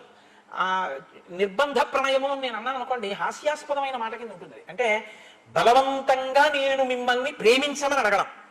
అదేంటి? మీరు నన్ను ప్రేమించడం అన్నది మీరు చేయాలి. అంటే మీరు నాకు నమస్కారం చేయడం అనేది మీరు చేయాలి. అంతేగాని మీరు నన్ను ప్రేమించండి అని నేను శాసించాను అనుకోండి, అది ప్రేమ ఎలా అవుతుందండి? మీరు ధూర్తతనం మండిపోను అని ఏదో చేయాలంతే. అంటే నిర్బంధ ప్రణయం ఎటువంటిదో, ఒకడే రెండో వాడిని ప్రేమించడం అటువంటిది. దానికి అర్థం ఏమి ఉండదు. ఇంకా యువతలవాడు తొలగతోస్తున్నా వాడు అలా వెంటబడి తిరుగుతుంటే కొంచెం లీకితనం కింద ఏమిటో పాపం ఆయన ప్రారంభం, ఆయన అలా తిరుగుతుంటాడు, ఆయన కసుకుంటూ ఉంటాడు అనిపిస్తుంది. లక్ష్మణుడు రాముడి శరీరంతో సేవించకుండా ఉండలేడు, అంత ప్రేమ. మరి రాముడుట నచతేన వినా నిద్రాం. పక్కన లక్ష్మణుడు లేకపోతే రాముడికి నిద్ర పట్టదుట. ఇది ఒకటి బాగా గుర్తుపెట్టుకోండి. నిద్ర పట్టడం అన్న మాట మహర్షి వేశారంటే ఆయన అమాయకుడే వీలేదు. లోకంలో మీ అంత మీరు తెచ్చుకోలేనిది ప్రధానమైన వాటిల్లో నిద్రయే. ఎందుకో తెలుసా అండి? అన్నం తినాలంటే ఏదో నేను చేత్తో నోట్లో పెట్టుకుంటే ఏదో ఇష్టం ఉన్నా లేకపోయినా ఏదో మరి ఏం చేస్తాం, ప్రారంభం ఇదే దొరికింది ఇవ్వాలని చెప్పి ఇష్టం ఉన్నా లేకపోయినా తినేసి మంచినీళ్ళు తాగేస్తే కడుపు నిండుతుంది. నిద్ర పోతాను 10 గంటల 10 నిమిషాలకు నేను నిద్రించుచున్నాను అని పడుకున్నాను అన్నమాట పట్టద్దు. అది రావాలని అంటే మీరు పడుకోవడం కాదు, అది మిమ్మల్ని ఆవహించాలి కదా. పడుకోవడం అంటే మీరు ఏం చేస్తారండి? నిద్రపోవడం అంటే మిమ్మల్ని అది ఆవహించడానికి ప్రతిబంధకములు ఏమి ఉంటాయో ఆ ప్రతిబంధకములను తొలగించి ఏర్పాటు చేసుకుంటారు. దోమ కుడితే నిద్ర పట్టదు, దోమలు కుట్టకుండా అలవాటు పెట్టుకుంటారు. గాలి లేకపోతే నిద్ర పట్టదు, ఏసీ వేసుకుంటారు. మెత్తగా ఉండకపోతే నిద్ర పట్టదు, పరుపు వేసుకుంటారు. ఆ తర్వాత చలేస్తే నిద్ర పట్టదు, దుప్పటి కప్పుకుంటారు. తలగడా వాసన వస్తే నిద్ర పట్టదు, గలికి మార్చుకుంటారు. చెమటకంపు కొడితే నిద్ర పట్టదు, ఓ శుభ్రమైన చొక్కా వేసి పడుకుంటారు. నిద్ర రాలేదు మీకు, అప్పుడు ఇవన్నీ ఏమైనట్టు? పరుపు నిద్ర ఇవ్వలేదండి మీకు అని అడిగాను అనుకోండి. నేను ఇప్పుడు పరుపు నిద్ర ఇవ్వడం ఏంటి అని అడగరు. నిద్ర ఎందుకు రాదు అంటే భౌతిక ఉపకరణముల వలన కాదు నిద్ర వచ్చేది, మనస్సు ప్రశాంతంగా ఉంటే నిద్ర వస్తుంది. మీరు బాగా గుర్తుపెట్టుకోండి. అన్నీ ఉన్నా ఏదో మనస్సు అశాంతిగా ఉండి ఎలా ఉన్నారో ఏమిటో అది దీని బెంగగా ఉందనుకోండి, రాత్రి 10 గంటలకి ఆర్ఏసీ ఏదో వెయిటింగ్ లిస్ట్ నెంబర్ 1 ఖచ్చితంగా కన్ఫర్మ్ అయిపోతుందండి అన్నారు. తీరా మీరు మీ అబ్బాయిని రాత్రి 9:30కి తీసుకెళ్ళి, నాన్నగారంటే ఎలాగో రిజర్వేషన్ దొరుకుతుంది కదండి, ఎండన పడి వాడు పనులన్నీ చేసుకొచ్చి తల పగిలిపోతుంది, నాన్నగారండి రేపు ఆఫీస్కి వెళ్ళి బోళ్ళంతా పని చేయాలి, రిజర్వేషన్ ఉంది కాబట్టి ఎక్కి పడుకుంటానంటే వెళ్ళాడు. కన్ఫర్మ్ అవ్వలేదు. జనరల్ కంపార్ట్మెంట్ ఎక్కించారు, వాడు డోర్ దగ్గర నించున్నాడు. పొద్దున్న ఆఫీస్కి వెళ్ళిపోవాలి, ఒంటి కాలు మీద నించున్నాడు. మీరు ఇంటికి వచ్చారు, ఏది మీరు నిద్రపోండి నేను చూస్తాను. మీరెందుకు పడుకోరు? వాడు పడుకోపోతే మీ మనసు వాని ఎందుంది. వాడు నిద్రపోలేదు, వాడు ఒంటి కాలు మీద నించున్నాడు తలపోటుతో. ఎలా నిద్రపడుతుంది? లేస్తారు, అటు తిరుగుతారు, పిల్లాడు ఎలా ఉన్నాడో ఏమిటో సెల్ చేస్తారు, అదేమో కవర్డ్ ఏరియాలో లేదంటూ ఉంటుంది. ఏమిటో పిల్లాడు ఎలా ఉన్నాడో, పాపం తలపోటున్నాడు, ఎండలో తిరిగాడు, పాపం ఏమిటో నిద్రపోతానన్నాడు, రేపు ఆఫీస్కి వెళ్ళాలి, ఎలా ఉన్నాడు, అదే ధ్యాస తప్ప అటు దొల్లుతారు ఇటు దొల్లుతారు. పక్కన ఉన్నాడు ఏమిటంటే అలా దొల్లుతారు, ఏం పడుకోరు ఏంటంటే ఏం పడుకోని నిద్ర పట్టట్లేదు లేవే అంటారు, విసుక్కుంటారు. తెల్లవారుతుంది 3 4 అప్పుడు నిద్రపడుతుంది. తెల్లారి వాడు ఫోన్ చేసి అంటాడు, నాన్నగారండి మీకు తెలుసున్న టీటీఈ గారు ఒక ఆయన కనపడి ఏసీలో ఆయన బెర్త్ ఇచ్చారండి, ఆయన పడుకొని నిద్రపోయానంటే మీ కళ్ళు ఎలా పడతాయి కదా. మీకెందుకు నిద్ర పట్టలేదు? మీ మనసుకి శాంతి లేదు. రాముడికి ఎందుకు నిద్ర పట్టదు? లక్ష్మణుడు లేకపోతే, లక్ష్మణుడు పక్కన లేకపోతే శాంతి లేదు. ఎంత గొప్ప శ్లోకాలండి నిజంగా. అంటే ఇప్పుడు రాముడి మనసులో లక్ష్మణుడు ఉన్నాడు, లక్ష్మణుడికి రాముడు ఉన్నాడు. లక్ష్మణుడు సేవించకుండా ఉండలేడు, లక్ష్మణుడి సేవలు అందుకోకుండా రాముడు ఉండలేడు. ఇది వాళ్ళిద్దరి. అందుకే రామ లక్ష్మణులు అంటాం కానీ రాముడి వెనక భరతుడు పట్టిన రామభరతులు అనం. ఎప్పుడూ పక్కనే ఉంటాడు. భరత శత్రుఘ్నులు కొన్ని మూర్తులు మీకు కనపడరు, కానీ లక్ష్మణుడు మాత్రం ఎప్పుడూ పక్కనే ఉంటాడు. ఆఖరికి కృష్ణకర్ణామృతంలో లీలాశకుడు ఒక ఆశ్చర్యమైనటువంటి, సరే ఇప్పుడు మళ్ళీ అవన్నీ పట్టుకుంటే ఏమయ్యాను అంటే, సర్వప్రియకరస్తస్య రామస్యాపి శరీరతః లక్ష్మణో లక్ష్మి సంపన్నో బహిప్రాణ ఇవాపరః నచతేన వినా నిద్రాం లభతే పురుషోత్తమః మృష్ణమన్నముపానీతం అశ్నాతి నచితం వినా. అన్నం అక్కడ మధుర పదార్థాలతో ఉన్నప్పటికీ రాముడికి సహించదు. ఎందుకు సహించదు? లక్ష్మణుడు పక్కన లేడు. లక్ష్మణుడు ఉంటే సంతోషంగా తినేస్తాడు ఏదైనా సరే, పరుపున్నా నిద్రపోడు, ఎందుకంటే లక్ష్మణుడు పక్కన లేడు. ఇది రాముడి మనసులో లక్ష్మణుడి స్థానం, లక్ష్మణుడి మనసులో రాముడి స్థానం. అన్నయ్యతో కలిసి తినేయడం కాదు, అన్నయ్య తింటుంటే చూసి తను తినడం, అన్నయ్యకి పెట్టి తాను తినడం. అన్నయ్య పడుకోవడానికి పక్క వేసి దుప్పటి వేసి అన్నయ్య పడుకుని సంతోషంగా పడుకుంటుంటే మెల్లిమెల్లిగా ఇలా రెప్పలు పడిపోతున్న అన్నయ్య కంటి సౌందర్యాన్ని చూసి కాళ్ళు పడుతూ అన్నయ్య కళ్ళు రెప్పలు ఇలా పడి మెల్లగా నిద్రలోకి జారుకున్న తర్వాత అన్నయ్య నిద్రపోయే వరకు కాళ్ళు పట్టాలన్న తృప్తితో నిద్రపోవడం. ఇది వాళ్ళిద్దరు. ఎవరు? ఒక తల్లి బిడ్డలు కారు. వాళ్ళ మధ్య ఏర్పడిన అనుబంధం అది. అంటే ఇద్దరి యొక్క ప్రేమ ఎంత గొప్పదో అన్నదమ్ములంటే చూపిస్తున్నారు. మనం రామాయణం చూస్తే రామాయణ శ్లోకం చెప్పుకోవడం కాదు, పెంచి కష్టపడి పెద్ద చేసి ఉద్యోగం వేయించి వృద్ధిలోకి తెచ్చి స్నాతకం చేసి పెళ్లి చేసినటువంటి అన్నగారు ఊళ్ళోకి వచ్చి ఉన్నాడు అని తెలిసినా తమ్ముడు ఆయనకి అన్నం పెట్టేవాళ్ళు లేక కాదు, పిలిచేవాళ్ళు లేక కాదు, అన్నగారు ఊళ్ళోకి వచ్చారని తెలిసి అన్నగారి వల్ల నేను ఇవాళ ఇంత వృద్ధిలోకి వచ్చానని తెలిసి అన్న పేరు చెప్పుకుని నేను కొన్ని పనులు చేయించుకుంటున్నానని తెలిసి అన్నని ఇంటికి భోజనానికి కూడా రమ్మని పిలవని ద్రోహులైన తమ్ముళ్ళు ఉన్నారు. అన్నగారు పెద్దవాడైపోతే కంటి ఆపరేషన్ చేయించుకోవడానికి పల్లెటూరు నుంచి పట్నం వచ్చి కంటి ఆపరేషన్ చేయించుకుంటాను రా, పొద్దున్నే వస్తాను, ఒక్కసారి ఆపరేషన్ చేయించుకున్న తర్వాత ఒక 2 గంటలు ఉంటానురా, నీ ఇంటికి వచ్చి ఉండి 1 గంటకు వెళ్ళిపోతాను అంటే అన్నయ్య నేను ఆ రోజు ఇంట్లో ఉండనని చెప్పే తమ్ముళ్ళు ఉన్నారు. సిగ్గుపడమని వచ్చింది రామాయణం. ఒక జన్మకి ఒక తల్లి కడుపున పుట్టేటటువంటి బిడ్డలు అన్నదమ్ములు అక్క చెల్లెళ్ళు అన్న ప్రేమ ఆ జన్మకి వాళ్ళే. రాముడు అంటాడు దేశే దేశే కళత్రాని దేశే దేశే చ బాంధవాః. భార్య బంధువులు స్నేహితులు ఎక్కడైనా దొరుకుతారు. ఒక కడుపున పుట్టడం అనేటటువంటిది ఆ జన్మకి అదే. నాకు ఒక విచిత్రమైనటువంటి సందర్భం జ్ఞాపకానికి వస్తుంది. ఒకసారి నేను ఉపన్యాసం చెప్తూ ఎందుకో కాకతాళీయంగా అన్నాను, 50 ఏళ్ళు వచ్చిన తర్వాత అన్నదమ్ములు ఒకళ్ళ ఇంటికి ఒకళ్ళు వెళ్ళడం అంటే ఓ 60 ఏళ్ళు 70 ఏళ్ళు వచ్చే వరకు వెళ్ళగలరు. ఏడాదికి మహా విడితే ఓ 10 రోజులు వెళ్తాడు. ఇంకో 50 ఏళ్ల తర్వాత 70 ఏళ్ల వరకు బతుకుతాడు అనుకుంటే ఇవాళ ఉన్న రోజుల్లో 20 ఏళ్లలో 20 × 10 = 200 రోజులు వెళ్తాడు. 200 రోజుల్లో వెళ్ళినా అక్కడ రాత్రి నిద్రపోతాడు కాబట్టి అతను ఇతను కలుసుకుని ఉండేటటువంటిది పగళ్లే కాబట్టి 100 రోజులు. ఇక ఆ 100 రోజుల్లో ఆయన ఆఫీస్కి ఆయన, ఈయన పనుల మీద ఈయన, వాళ్ళ పిల్లలతో ఆయన, ఈయన గొడవలో ఈయన పోను, ఇద్దరూ కలిసి కూర్చుని అన్నం తినడం, ఇద్దరూ కలిసి కూర్చుని మాట్లాడుకోవడం, అందులో ఏ పదోవంతో ఉంటుంది. అంటే ఇక నీ జీవితంలో 50 ఏళ్ల తర్వాత నీ అన్నదమ్ములన్న వాళ్ళతో నువ్వు గడిపేటటువంటి సమయాన్ని యథార్థంగా లెక్క వేస్తే ఉండేది 10 రోజులు. దానికి ఎందుకు అంత మొహం చాటేసుకుంటాం అన్నదమ్ములు కనబడితే అన్న. పాపం మర్నాడు ఒక ఆయన మా ఇంటికి పళ్ళబుట్ట పట్టుకుని వచ్చాడు. నా కాళ్ళ మీద పడన్నాడు, మీరన్న మాట నన్ను కదిపేసింది. నేను ఉపన్యాసం నుంచే కారు వేసుకుని వెళ్ళి మా అన్నయ్యని తీసుకొచ్చి కంటి ఆపరేషన్ చేయించాను. నా పేరు అక్కర్లేదు, నాలో మార్పు వచ్చింది, నన్ను మన్నించండి అన్న. అయ్యా ఈ ప్రజ్ఞ నాది కాదు, శ్రీరామాయణంది, అందుకు ఇచ్చారు వాల్మీకి మహర్షి. అన్నదమ్ములు ఇలా బతకాలని ఇచ్చారు, మీరు చేసిన పనికి నేను మీకు నమస్కారం చేయాలన్నారు. రామాయణం మనకి నేర్పుతుంది ఎలా బతకాలి. కాబట్టి నచతేన వినా నిద్రాం లభతే పురుషోత్తమ మృష్ణమన్నముపానీతం అశ్నాతి నచితం వినా. రామచంద్రమూర్తి లక్ష్మణమూర్తిని అంత ప్రేమించేవారు. తే యదా జ్ఞాన సంపన్నాః సర్వే సముదితా గుణైః హ్రీమంతః కీర్తిమంతశ్చ సర్వజ్ఞా దీర్ఘదర్శనః. సకల గుణ సంపన్నులై చక్కగా పాపపు పని ఏదైనా చెయ్యకూడని పని చెయ్యాలి అంటే ముందు సిగ్గు కలిగేదిట. ఆ సిగ్గు కలగడం అన్నది మంచి లక్షణాలు. చిచ్చి అటువంటి తప్పుడు పని చేయడమా అని లజ్జ కలగడం. చక్కటి కీర్తి కలిగినటువంటి వాళ్ళు, అన్నీ తెలుసున్న వాళ్ళు, దూరదృష్టి కలిగినటువంటి వాళ్ళు.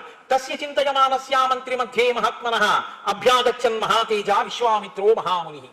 ఇక్కడ మీరు రామాయణం ఒక మనస్తత్వ శాస్త్రం. రామాయణాన్ని మీరు ఏ కళ్ళజోడు పెట్టుకు చూస్తే అలా కనపడుతుంది. చిన్నప్పుడు మాకు రామకోటి పందిట్లో ఏదో ఎర్ర కాగితాలున్న కళ్ళజోళ్ళు అమ్మేవారు, ఓ రబ్బర్ తాడుతో. అది పెట్టుకుంటే లోకం అంతా మండిపోతున్నట్టు కనపడేది, అదో సంతోషం. ఆకుపచ్చ కాగితం పెట్టుకుంటే అదంతా ఆకుపచ్చగా కనపడేది, సస్యకేదారాలలాగా. అవన్నీ కళ్ళజోళ్ళు మార్చి మార్చి పెట్టుకుని అదంతా మా ఐశ్వర్యం అని పొంగిపోతుండేవాళ్ళం.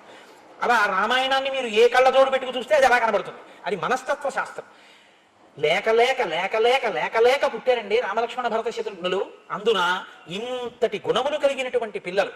మరి తండ్రికి వాళ్ళ మీద అపారమైనటువంటి ప్రేమ ఉండదా అంటే ఉండదండి. తండ్రికి ఇప్పుడు మనసులో ఉండేటటువంటి పెద్ద వ్యధ ఏమిటో తెలుసా? ఇంత మంచి పిల్లలే, వీళ్ళకి తగిన కోడళ్ళని తీసుకురావాలి. వీళ్ళు ఎంత మంచి వాళ్ళో ఈ మంచితనాన్ని కోడలు నిలబెట్టాలి. నిలబెట్టకపోతే ఈ పిల్లల మంచితనం రేపొద్దున పాడవుతుంది. అంతకన్నా నేను ఎందుకు చెప్పాలి మీ అందరూ ఉన్న సభలో? కాబట్టి మంచి కోడల్ని తీసుకొద్దాం అని తాపత్రయం ఉంటుందిగా. అందుకని సభ తీర్చేట. సభ తీర్చి అన్నాడు తస్య చింతయమానస్యా మంత్రి మధ్యే మహాత్మనః. మంత్రులందరి మధ్యలో కూర్చుని మా రాముడికి తగిన పిల్లని వెతకండి, మా లక్ష్మణుడికి తగిన పిల్లని వెతకండి, మిగిలిన బిడ్డలిద్దరికీ తగినటువంటి పిల్లల్ని వెతకండి అని మంత్రులతో మాట్లాడుతున్నాడు. ఇంతలో వచ్చేట ఎవరు? అభ్యాగచ్చన్ మహాతేజ విశ్వామిత్రో మహాముని. మామూలుగా చెప్పలేదు మహర్షి, అభ్యాగచ్చన్ వచ్చారు. ఎవరు? మహాతేజ. ముందు పేరు చెప్పలేదు. అపారమైనటువంటి తేజో రాశి, విశ్వామిత్రో మహాముని, మహాముని అయినటువంటి విశ్వామిత్రుడు వచ్చాడు. నేను మీతో మనవి చేశాను ఇంతకుముందే, నామకరణం రామచంద్రమూర్తికి వశిష్ఠ మహర్షి చేస్తే అన్ని వశిష్ఠుడికైనా నేను చెయ్యాలని చెప్పి గబగబా పరిగెత్తుకొచ్చి తను చెయ్యవలసింది చేసేసిన వాడు విశ్వామిత్రుడు. సీతారామ కళ్యాణం కోసం వచ్చాడు ఆయన.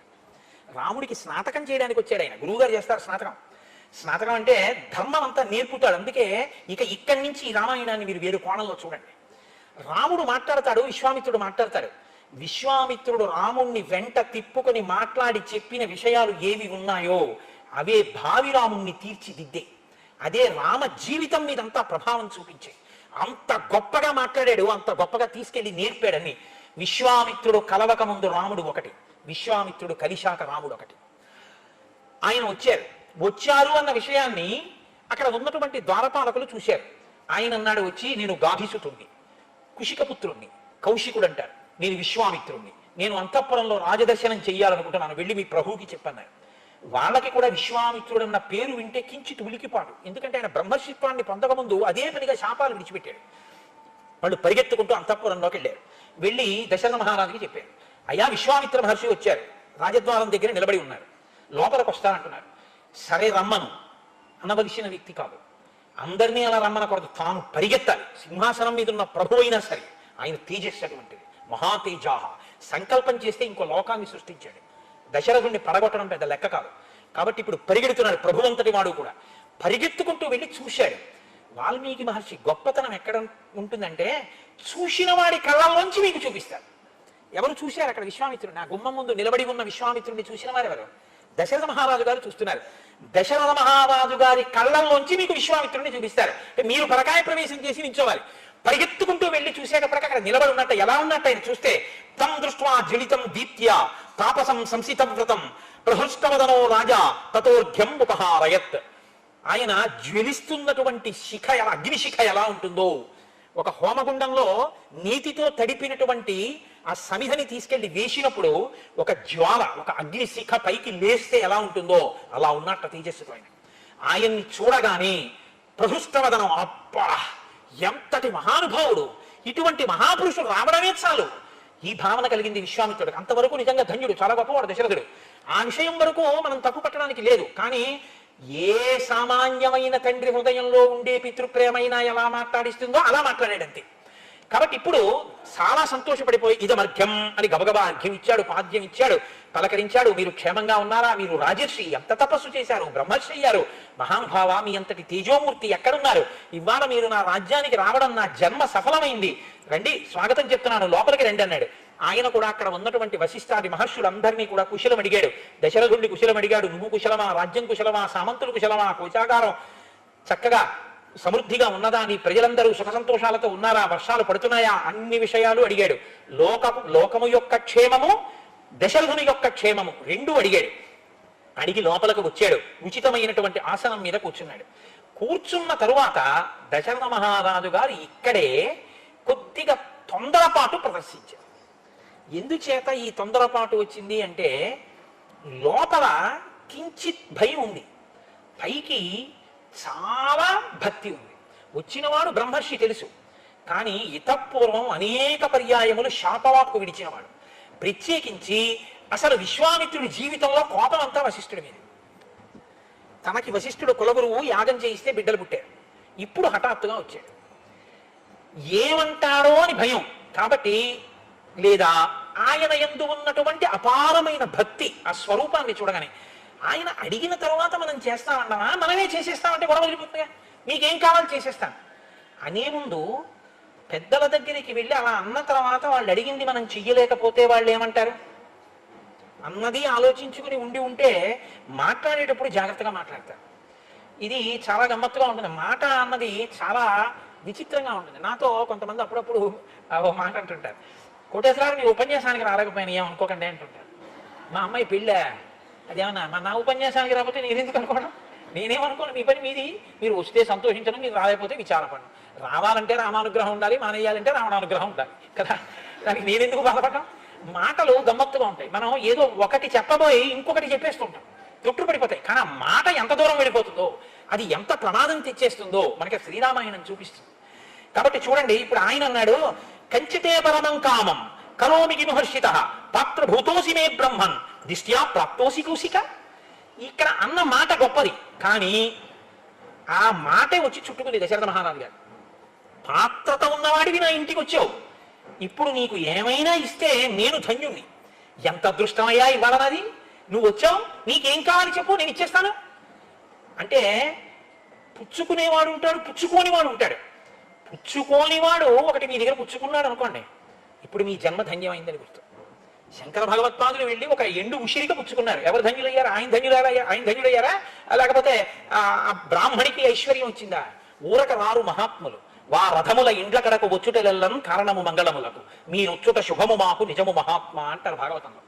ఈశ్వరుడు ఎప్పుడైనా జ్ఞాపకం పెట్టుకోండి, అనుగ్రహించాలనుకునే ముందు చాలా గొప్ప కోరిక ఏదైనా వాళ్ళకి తీర్చాలి అనుకుంటే తన ఎందు విపరీతమైన భక్తి ప్రపత్తులు ఉన్నవాడు అనవసరంగా ఎప్పుడూ ఎవరి దగ్గరికి వెళ్ళి ఏది చెయ్యి చాపి యాచించని వాడిని మీ దగ్గరికి వచ్చి మీరు పెట్టింది తిని మీ దగ్గర మంచినీళ్లు తాగి మీ దగ్గర ఏదో ఉపకారాన్ని పొందక తప్పనిసరి పరిస్థితుల్లో పొందేటట్టుగా చేస్తాడు. ఎందుకు చేస్తాడో తెలుసా అండి? అనుకోకుండా వస్తాడు. వచ్చి చాలా దాహంగా ఉంది అయ్యా కాసిన మంచినీళ్ళు ఇవ్వండి అంటే మీరు ఆయనకి మంచినీళ్ళు ఇచ్చిన దానికి ఈశ్వరుడు పొంగిపోతాడు. నన్ను నమ్ముకున్న వాడికి ఇంత మంచినీళ్లు దొరికాయి అంతే 7 తరాల ఐశ్వర్యం ఇస్తాడు.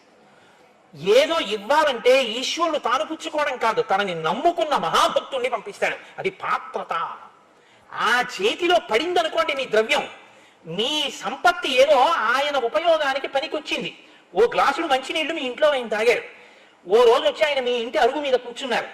ఆయన మీ ఇంట్లో ఉండి అబ్బా చాలా సంతోషంగా ఉందండి అన్నారు, అంతే. ఇప్పుడు ఎవరు సంతోషిస్తారో తెలుసా అండి? మీరు యజ్ఞం చేస్తే సంతోషిస్తాడో లేదో తెలియదు, కానీ దీనికి మాత్రం ఈశ్వరుడు పరమ ప్రీతి చెందేస్తాడు. ఇది పాత్రత.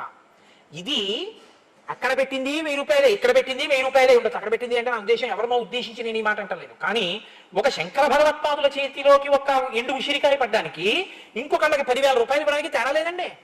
చాలా తేడా ఉంటుంది రెండింటికి. పాత్రత చెయ్యటువంటిది.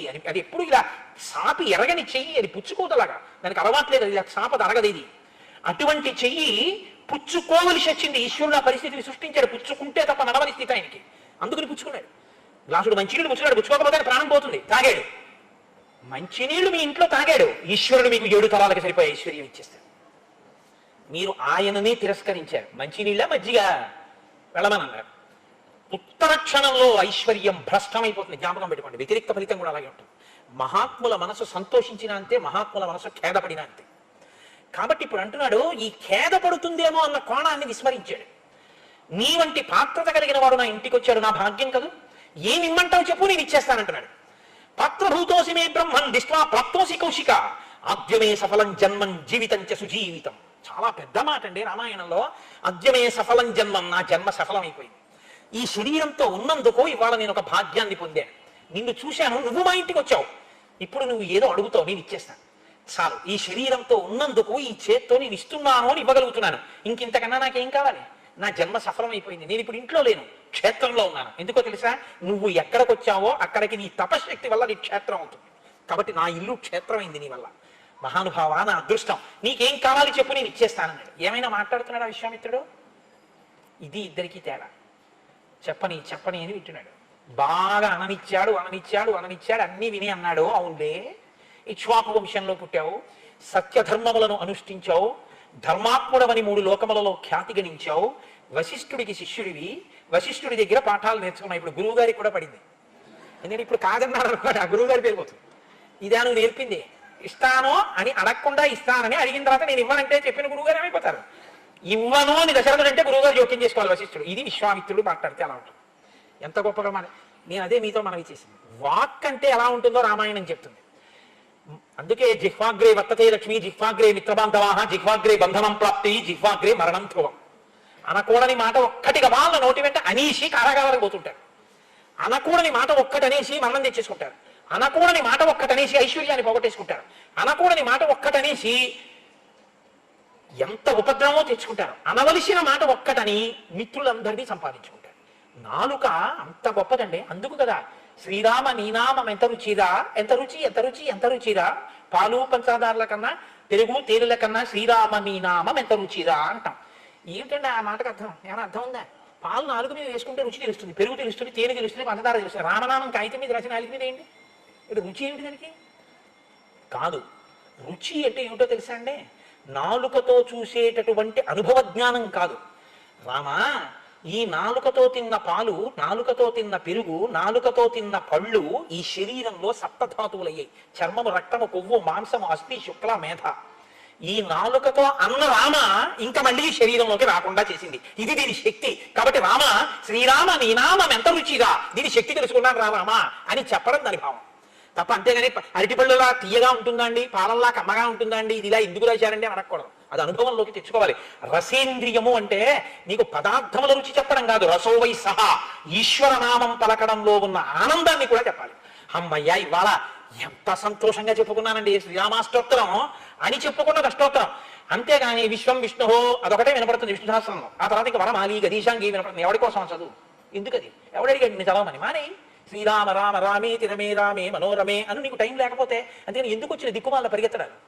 కాబట్టి అది నాలుకకు రుచి. నాలుక అన్ని ఇబ్బందులు తెస్తుంది, అంత ఉద్ధరిస్తుంది. కాబట్టి విశ్వామిత్రుడు అన్నాడు, వశిష్ఠ మహర్షి లాంటి గురువు చేత సంస్కరింపబడిన బుద్ధి కలిగిన నీవు ఇంత గొప్పగా మాట్లాడడం ఆశ్చర్యమే ఉందన్నాడు. ఇప్పుడు ఎవరు ఉలిక్కి పడాలి? వశిష్ఠుడు. ఎందుకో తెలుసా అండి? ఇప్పుడు ఆయన గాని అడిగాక ఈయన అయ్య బాబోయ్ ఇలా వేళ్ళు విరిచారనుకోండి, ఆయన ఈయన వంక చూస్తాడు, వశిష్ఠుడి వంక. ఇదే ఆయన నేర్పావు. అప్పుడు ఆయన ఏమనాలి? నోరు మొయ్యి, నీకేం తెలుసు, ఆయన అడిగింది అనాలి. అనాలా వద్దా? వశిష్ఠుడు అలా జోక్యం చేసుకునేటట్టు విశ్వామిత్రుడు చేయగలిగాడు.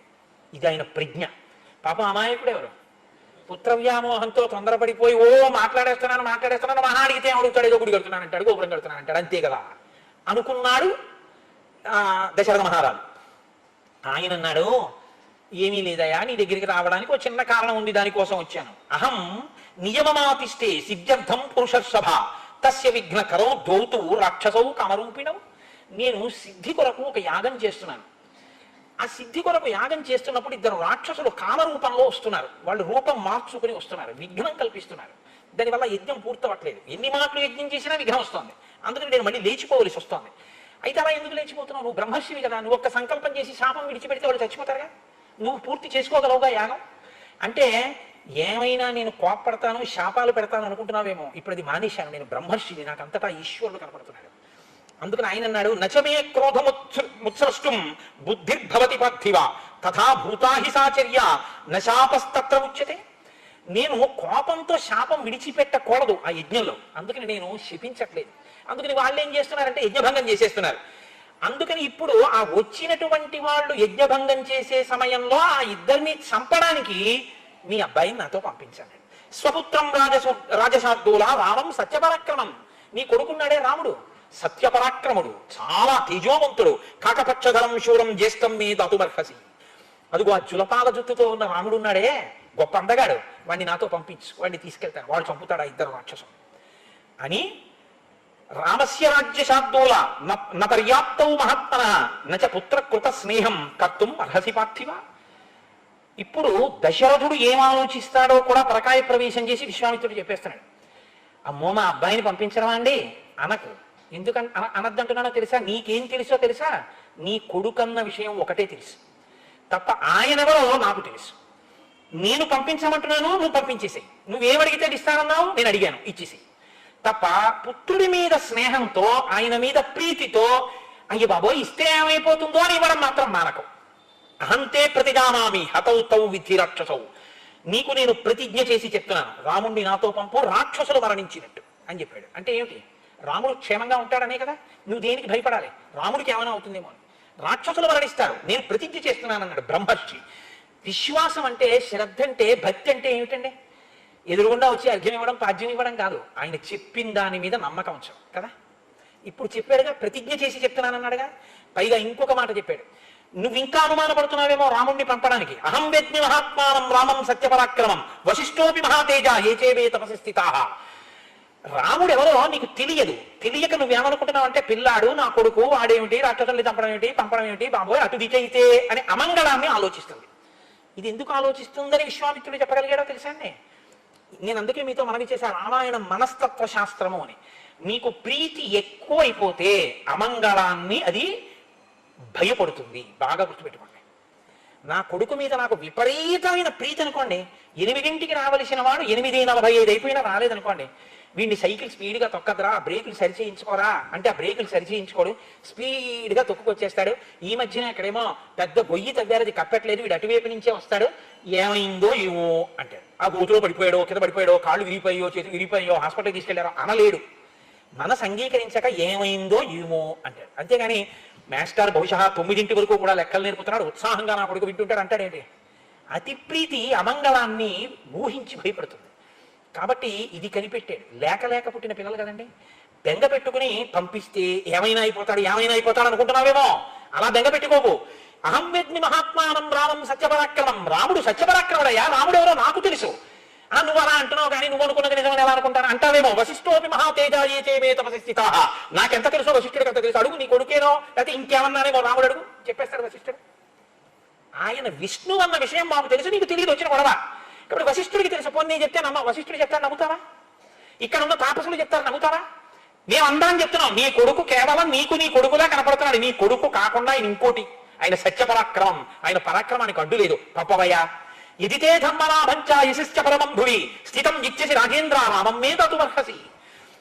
నువ్వు రాముణ్ణి నాతో పంపావా, భూమి మీద ధర్మం నిలబడుతుంది, ఆయనకి అపారమైనటువంటి కీర్తి కలుగుతుంది. రాముడు ఎన్నిటిని పొందుతాడో నాతో వచ్చిన తర్వాత నువ్వు చూద్దుగలిగి పంపించు. ఇది యనుజ్ఞాహ కాకుత్స దదతే తవ మంత్రిణ వశిష్ఠ ప్రముఖా సర్వే తతో రామం విసర్జయ. నీ చెప్పానని పంపించద్దు, వశిష్ఠుడిని అడుగు, నాతో పంపించచ్చో పంపించకూడదు. విశ్వామిత్రుడితో పంపించడానికి అంటే ఏమిటండి అని నీకు అనిపిస్తే అప్పుడు పంపించు. నీ మంత్రుల్ని కూడా అడుగు, వాళ్ళు కూడా పంపమంటేనే పంపించు. పోనీ నా ఎదురుగుండా మాట్లాడడానికి భయమా, పక్కకి తీసుకెళ్ళి అడుగు కులగురువుని, పంపించమంటే పంపించు, లేకపోతే వద్దు. ఇన్ని చెప్తున్నాడు. ఎవరు అడగకుండా ఇచ్చేస్తానన్నాడో వాడు ఇచ్చే స్థితిలో లేదు తీరా అడిగాక అని విశ్వామిత్రుడు కనిపెట్టాడు. ఇన్ని చెప్తున్నాడు పంపించమని. ఇప్పుడు నిలబడగలడా మాట మీద? సరే రామా విడిపో అని అనలేడు. ఎందుకు అనలేడో చెప్తాడు తప్ప నేను పంపుతానని మాత్రం అనలేడు. ఇది పుత్రవ్యామోహం అంటే, ఇది పుత్రేష. దశరథుడు మాత్రం ఎలా అతీతుడండి, లేక బిడ్డల్ని కన్నవాడు, అందున ధర్మాత్ముడు సుగుణాభిరాముడు, ఏమని పంపిస్తాడు పిల్లాడిని? ఆయన బాధ ఆయనది. దశరథుడిని చూస్తే జాలే వేస్తుంది పాపం ఒక్కొక్కసారి. కాబట్టి ఈ మాటలు చెప్తే దశరథుడు అన్నాడు, ఊనషోడశ వర్షో మే రామో రాజీవలోచన నయుద్ధయోగ్యతాం మస్య పశ్యామి సహరాక్షసై. రామచంద్రమూర్తికి ఇంకా 16 ఏళ్ళు కూడా రాలేదు. పిల్లవాడు రామో రాజీవలోచన, పద్మముల యొక్క రేకుల వంటి కనురెప్పలున్నవాడు. రాత్రి అయితే పిల్లాడు ఇంటి నిద్రైపోతాడు. రాక్షసులు రాత్రి యుద్ధం చేస్తారు. ఇంత చిన్న పిల్లాడు రాక్షసులతో యుద్ధం ఎక్కడ చేస్తాడండి? పైగా ఆయనకి ఏమి ఇంకా అస్త్రాలు శస్త్రాలు అవి ఏమి రావు. వాళ్ళు తక్కువలు టమారాలు గారడీలు మాయా విద్యలు రాత్రుల యుద్ధాలు అన్ని వచ్చిన వాళ్ళు కామరూపులు. వాళ్ళతో పిల్లాడా యుద్ధం చేస్తాడు? చెయ్యలేడు. నా మాట వినండి. బాలో అకృత విద్యశ్చ నచవేత్తి బలాబలం నచాస్త్ర బల సంయుక్తో నచయుద్ధ విశారద నచాసో రక్షతాం యోగ్య కూటయుద్ధాహితే ధ్రువం విప్రయుక్తో హి రామేణ ముహూర్తమపి మోత్సహే జీవితం మునిషార్దోలా నరామం నేతుమర్హసి. షష్టిర్వర్ష సహస్రాణి మమ జాతస్య కౌశిక దుఃఖే నోత్పాదితశ్చాయం నరామం నేతుమర్హసి. ఎందుకు కొడుకుని పంపించచ్చో విశ్వామిత్రుడు చెప్తున్నాడు, ఎందుకు పంపలేడో దశరథుడు చెప్తున్నాడు. ఇప్పుడు ఎవరు ఏదైనా ఇచ్చేస్తానన్నవాడు. ఆయన అంటున్నాడు, మీరు దయతలచండి, పిల్లాడు ఏం తెలియదు, యుద్ధానికి వస్తే ఏమైనా అయిపోతాడు, రాక్షసులతో యుద్ధం వాడి వల్ల కాదు, బొత్తిగా 16 ఏళ్ళు కూడా లేవు. ఇంకొకటి చెప్పనా, నాకు 60,000 సంవత్సరాల వయస్సు. అక్కడ చెప్పుకుంటున్నాడు షష్టిర్వర్ష సహస్రాణి, 60,000 సంవత్సరాల వయస్సు వచ్చాక ఇక పిల్లలు పుట్టరు అనుకుంటున్నప్పుడు పుట్టాడు సుగుణాభిరాముడు. అటువంటి కొడుకుని విడిచిపెట్టి ముహూర్త కాలం కూడా నేను బతకలేను, వాడిని చూడకుండా ఉండలేను, అందుకని నా దగ్గర నుంచి వాడిని తీసుకెళ్ళిపోకండి అన్నాడు. అంటే మీకు ఏ అనుమానం వచ్చి ఉంటుందో కొంతమందికి నాకు తెలిసి 60,000 సంవత్సరాలు బ్రతకడం ఏమిటండి అని అనుకోవచ్చు. యుగాల్లో ఒక్కొక్క యుగంలో ఆయు ప్రమాణం ఒక్కొక్కలా ఉంటుంది. త్రేతాయుగంలో ఆయు ప్రమాణం 1000 సంవత్సరాల మీది, అందుకని 60,000 సంవత్సరాలు దశరథుడు ఉన్నాడు. తస్య తద్వచనం శ్రుత్వా విశ్వామిత్రోభ్యభాషత పౌలస్య వంశ ప్రభో రావణో నామ రక్షత. అడిగాడు. పైగా ఎవరితో యుద్ధం చేయాలి? చిన్న పిల్లాడు, వాణ్ణి పంపమని అడుగుతున్నావు, ఎవరితో యుద్ధం చేయాలో అసలు నాకు చెప్పు అన్నాడు. పౌలస్య వంశ ప్రభో రావణో నామ రక్షత స బ్రాహ్మణా దత్తవరా త్రైలోక్యం భారతే భృశం మహాబలో మహావీర్యో రాక్షసై బహుభిర్వృతః శ్రూయతే హి మహావీర్యో రావణో రాక్షసాధిప సాక్షాత్ వైశ్రవణ భ్రాత పుత్రో విశ్రవసో మునేః యదా స్వయం న యజ్ఞస్య విఘ్నకర్తా మహాబలః తేన సంచోదితో ద్వౌతు రాక్షసో సుమహాబలౌ మారీచస్య సుబాహుశ్చ యజ్ఞ విఘ్నం కరిష్యతః. రావణాసురుడు అనేటటువంటి 10 తలలు కలిగినటువంటి ఒక రాక్షసుడు చతుర్ముఖ బ్రహ్మగారి గురించి తపస్సు చేసి యక్ష కిన్నెర గంధర్వ కింపురుషాది అనేక జాతుల చేత మరణం పొందకుండా వరాన్ని పొంది ఆ వరముల చేత విశేషమైనటువంటి పరాక్రమం వీర్యం ఉద్ధతి కలిగినటువంటి వాడై లోకాల్ని బాధిస్తూ మహర్షులు యజ్ఞములు చేసుకోకుండా ఇబ్బంది పెడుతున్నాడు. అటువంటి వాడు ఇవాళ తానే స్వయంగా వచ్చి ఆ యజ్ఞాన్ని విధ్వంసం చెయ్యకపోయినా మారీచుడు సుబాహుడు అనేటటువంటి 2 రాక్షసుల్ని తన పనుపున పంపి నా యజ్ఞాన్ని భంగం చేస్తున్నాడు. వాళ్ళని చంపడం కోసం రాముడిని తీసుకెడుతున్నాను అన్నాడు. ఉన్నవాడు ఉన్నట్టు ఇంకా కిందపడిపోయాడు దశరథుడు. అసలు నేను వస్తానన్నాను, ఇప్పటిదాకా నా సైన్యంతో వస్తానన్నాను, నేను యుద్ధం చేస్తానన్నాను, మీరు కూడా రావన్నాడు. నా వల్ల కాదు. రావణాసురుడి పనుపున వచ్చినటువంటి రాక్షసులతో యుద్ధమా? నా వల్ల అవుతుందా? ఈ సైన్యం నిలబడుతుందా? నేను నా సైన్యమే నిలబడదు, ఇక రాముడు నిలబడతాడా? ఇక మీరు అడగవద్దు, నేను ఇవ్వను, నేను పంపనన్నాడు. చెప్పానుగా విశ్వామిత్రుడు మాట అంటే ఎలా ఉంటుందో. ఇప్పుడు వశిష్ఠుడు అన్నాడు, ఆయనకి కోపం వస్తే విశ్వామిత్రుడు అంటే సామాన్యుడేం కాదు, మహానుభావుడు. ఆయన గాయత్రీ మంత్ర ద్రష్ట. భూమి అంతా కదిలిపోయిందిట. 33 కోట్ల మంది దేవతలు భయపడ్డారు ఆయన ఏ వాక్కు విడిచిపెడతాడు అని. అప్పుడు వశిష్ఠుడు అన్నాడు, ఇక్ష్వాకూణాం కులే జాతః సాక్షాత్ ధర్మయువాపరః ధృతిమాన్ సువ్రత శ్రీమాన్ నధర్మం హతుమర్హసి. ఏమనుకుంటున్నావయ్యా దశరథ మహారాజా, విశ్వామిత్రుడు అంటే ఈయన సామాన్యమైనటువంటి వాడు కాడు, సాక్షాత్ ధర్మయువాపరః. ఆయన రాశీభూతమైనటువంటి ధర్మస్వరూపమైనటువంటి వాడు, చాలా గొప్ప వ్రతములను అనుష్ఠించినటువంటి వాడు. ఈయన త్రిషు లోకేషు విఖ్యాతో ధర్మాత్మా ఇతి రాఘవ స్వధర్మం ప్రతిపద్వస్య మాధర్మం మూఢమర్హసి.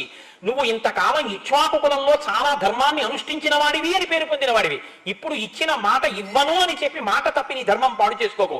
పైగా నువ్వు కానీ అటువంటి పని చేశావో ఇష్టాపూర్తమదో భూయాత్ తస్మాత్ గ్రామం విసర్జయ, నీ ఇష్టాపూర్తములు నశించిపోతాయని చెప్పాడు. ఇష్టాపూర్తములంటే, పూర్తములంటే ప్రజలకి పనికొచ్చేవి. బావులు తవ్వడం, తోటలు వేయడం, ఏదో అన్నదానానికి పెద్ద పెద్ద మంటపాలు కట్టించడం, తోటలు వేయడం, అదేంటి శరణార్థులైనటువంటి వారికి బాటసారులకి విశ్రాంతి తీసుకోవడానికి మంటపాలు కల్పించడం, వీటిని పూర్తములు అంటారు. ఇష్టములు అంటే యజ్ఞయాగాది క్రతువులు చేయడం. విశ్వామిత్రుడి వంటి మహర్షికి మాట ఇచ్చి తప్పితే నువ్వు చేసిన పుణ్యం అంతా నశించిపోతుంది. ఏమనుకుంటున్నావు? పుణ్యం నశించిపోయిన తర్వాత ఇబ్బంది పడిపోతావు. కాబట్టి విడిచిపెట్టేసి రాముణ్ణి పంపించు. ఏమనుకుంటున్నావు ఆయనంటే, కృతాస్త్రం అకృతాస్త్రం వా నైనం శక్షంతి రాక్షసాః గుప్తం కుశికపుత్రేణ జ్వలనేనామృతం యథా. విశ్వామిత్రుడితో నువ్వు రాముణ్ణి పంపించావా? రాముడికి అస్త్రశస్త్రములు తెలిసి ఉండని తెలియకపోని పర్వాలేదు, అమృత భాండాన్ని అగ్నిహోత్రం కాపాడితే ఎలా ఉంటుందో అలా రాముడికి ఏ ఆపద రాదు. ఏష విగ్రహవాన్ ధర్మ, ఏష వీర్యవతాంబర, ఏష బుద్ధ్యాధికో లోకే తపసశ్చ పరాయణం. విశ్వామిత్రుడు అంటే సామాన్యుడు అనుకుంటున్నావు. రాశీభూతమైనటువంటి తపస్సు, రాశీభూతమైన ధర్మం, రాశీభూతమైన పరాక్రమం. లోకంలో ఇంకా ఆయన కన్నా బుద్ధిమంతుడు లేడు, అంతటి మహానుభావుడు. ఆయనకి వృషాశ్వుడు అనబడేటటువంటి ఒక రాజు దక్ష ప్రజాపతి కుమార్తెలతో కలిసి తనకి జన్మించినటువంటి అనేక అస్త్రశస్త్రములను ఈయన రాజుగా ఉండగా ధారపోసేశాడు. ఈయనకి తెలుసున్నన్ని అస్త్రశస్త్రములు లోకంలో ఎవ్వరికీ తెలియవు. ఆయన అసలు ఇక్కడికి ఎందుకు వచ్చాడో తెలుసా? ఆయన యజ్ఞాన్ని ఆయన రక్షించుకోలేక కాదు. ఈ మిష పెట్టి నీ కొడుకుని తీసుకెళ్లి తన దగ్గర ఉన్నటువంటి ధనుర్వేదాన్నంతటిని రాముడికిచ్చి లోకంలో రాముడితో సమానమైన వీరుడు లేడు అన్న రీతిలో తయారు చేయడానికి వచ్చాడు మహానుభావుడు. ఇంటికొచ్చిన శిరిని వదులుకుంటావు, పంపమయా విశ్వామిత్రుడితో. తేషాం నిగ్రహణే శక్తః స్వయం చ కుశకాత్మజః తవ పుత్ర హితార్థాయ త్వాం ఉపేత్యాభియాచతే. అడిగినట్టు అడిగిన వాడిని రామచంద్రమూర్తిని ఆయనతో పంపించు అన్నాడు. ఇప్పుడు వశిష్ఠుడి యొక్క మాట వినగానే అమ్మో ఇంత ఉపకారం చేయడానికి వచ్చాడా అనుకున్నాడు. కొడుకుని పిలవండి అనలేదుగా. ఇప్పుడు గబగబా లేచాడు. తథా వశిష్ఠే బ్రువతి రాజా దశరథస్తుతం ప్రహుష్టవదనో రామం అజుహావస లక్ష్మణం. లక్ష్మణ సహితుడైన రాముణ్ణి తీసుకురావడానికి దశరథ మహారాజు గారు స్వయంగా తానే అంతఃపురంలోకి వెళ్ళాడు. కౌసల్యతో చెప్పాడు. ఇద్దరూ కలిసి ఆశీర్వచనం చేశారు. ఆ కొడుకుని తీసుకొచ్చాడు. సపుత్రం మూర్ధ్యుపాఘ్రాయ రాజా దశరథ ప్రియం దదౌ కుశికపుత్రాయ సుప్రీతేన అంతరాత్మన. ఇప్పుడు ఇచ్చేటప్పుడు మనసులో ఏమీ వ్యగ్రత లేదు, చాలా సంతోషంగా. సపుత్రము మూర్ధ్యుపాఘ్రాయ, పిల్లవాడికి పిల్లకి ఒక వయసు వచ్చిన తర్వాత శరీరం మీద ఎక్కడ పడితే అక్కడ ముద్దు పెట్టకూడదు.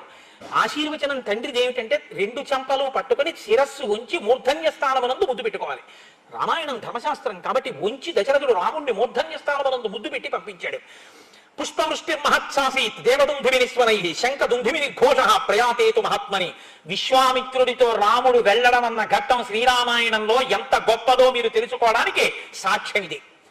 రామచంద్రమూర్తి విశ్వామిత్రుడితో కలిసి రాముడి వెనక లక్ష్మణుడు, ఎందుకంటే రాముడిని విడిచి ఉండరు కదా, ఇద్దరూ విశ్వామిత్రుడితో కలిసి బయలుదేరితే దేవదుందుములు మోగైట.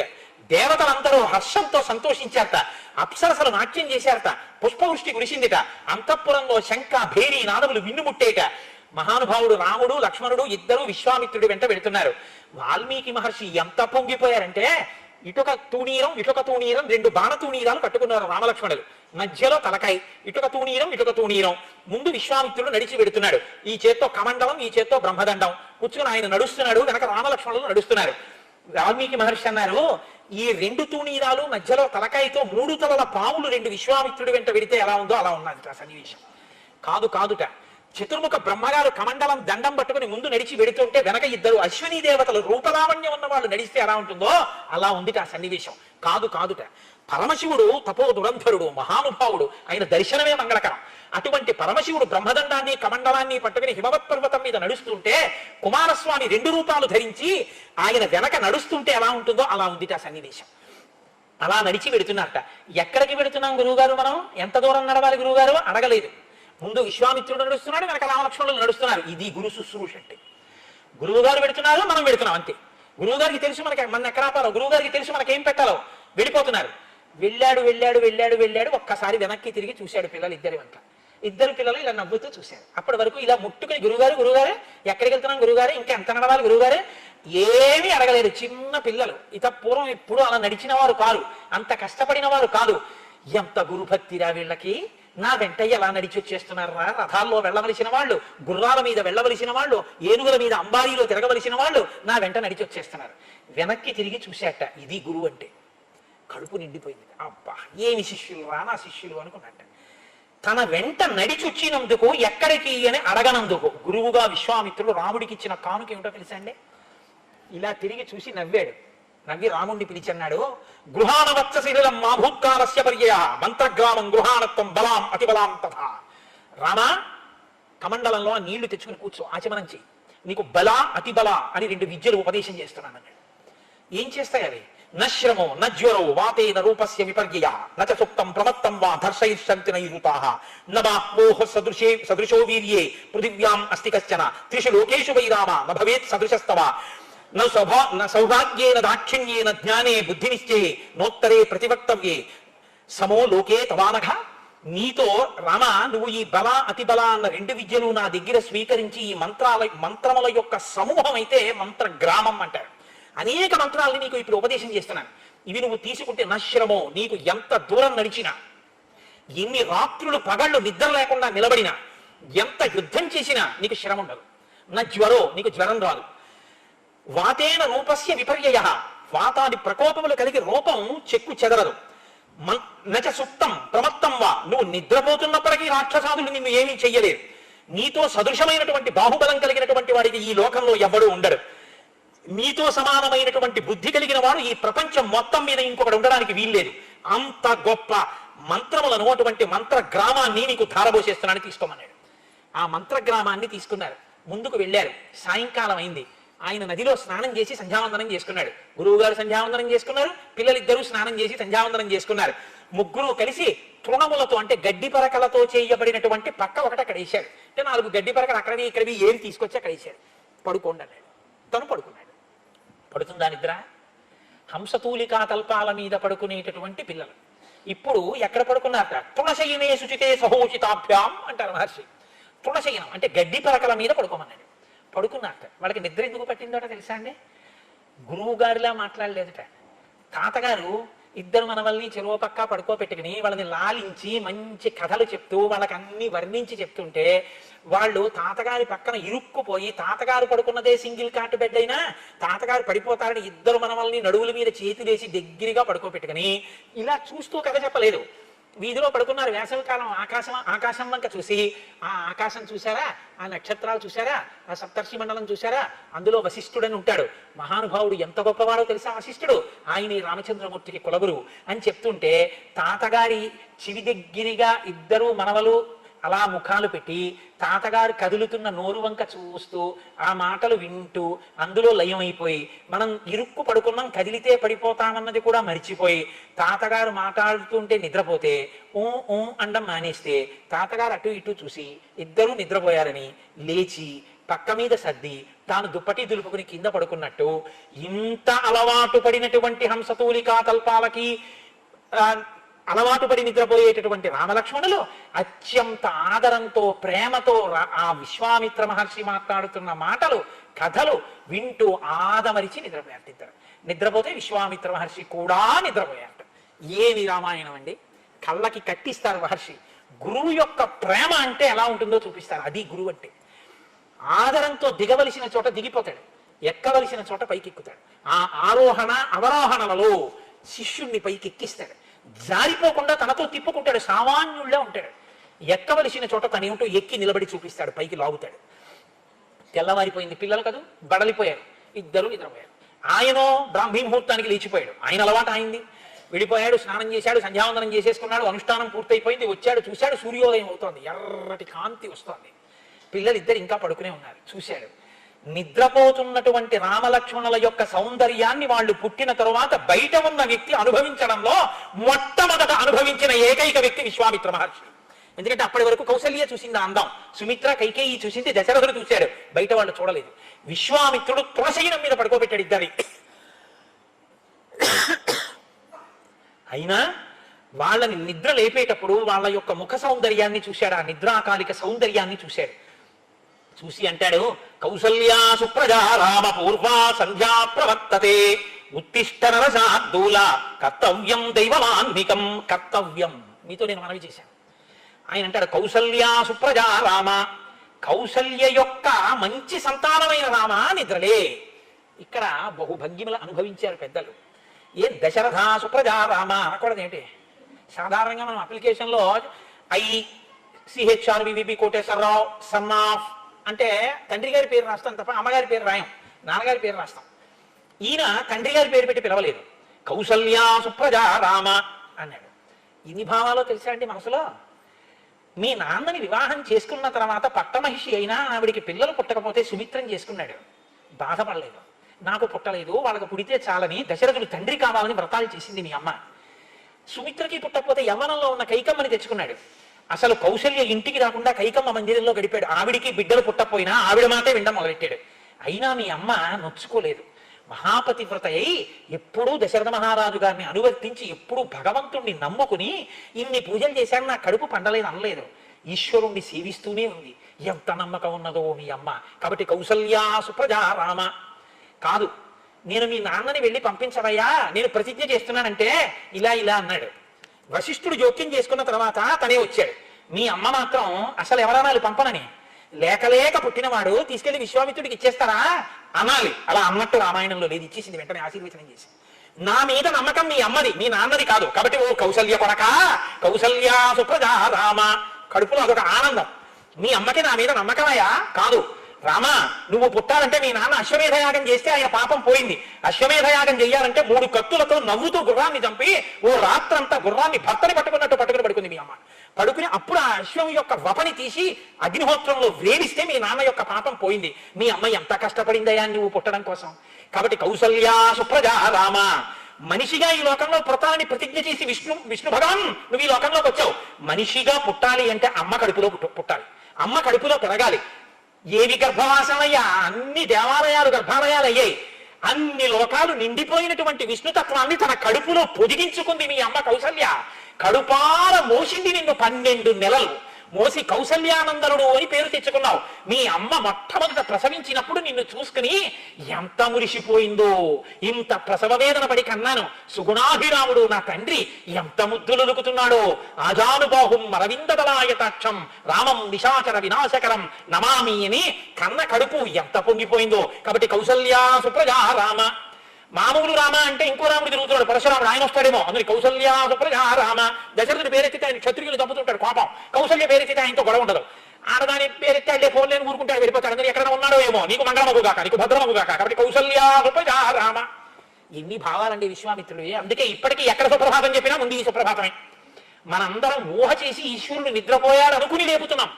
విశ్వామిత్రుడు నిజంగా తన కన్నుల ముందు నిద్రపోయాడు మనుష్యుడిగా రాముడు. నిద్రపోయిన రాముణ్ణి నిద్ర లేపాడు. ఆ భాగ్యం విశ్వామిత్రుడికి దక్కింది. కాబట్టి మొట్టమొదట ఈశ్వరుడికి సుప్రభాతం పలికి లేపానన్న ఖ్యాతి యుగాలు మారిపోయినా నాకే దక్కుతుంది.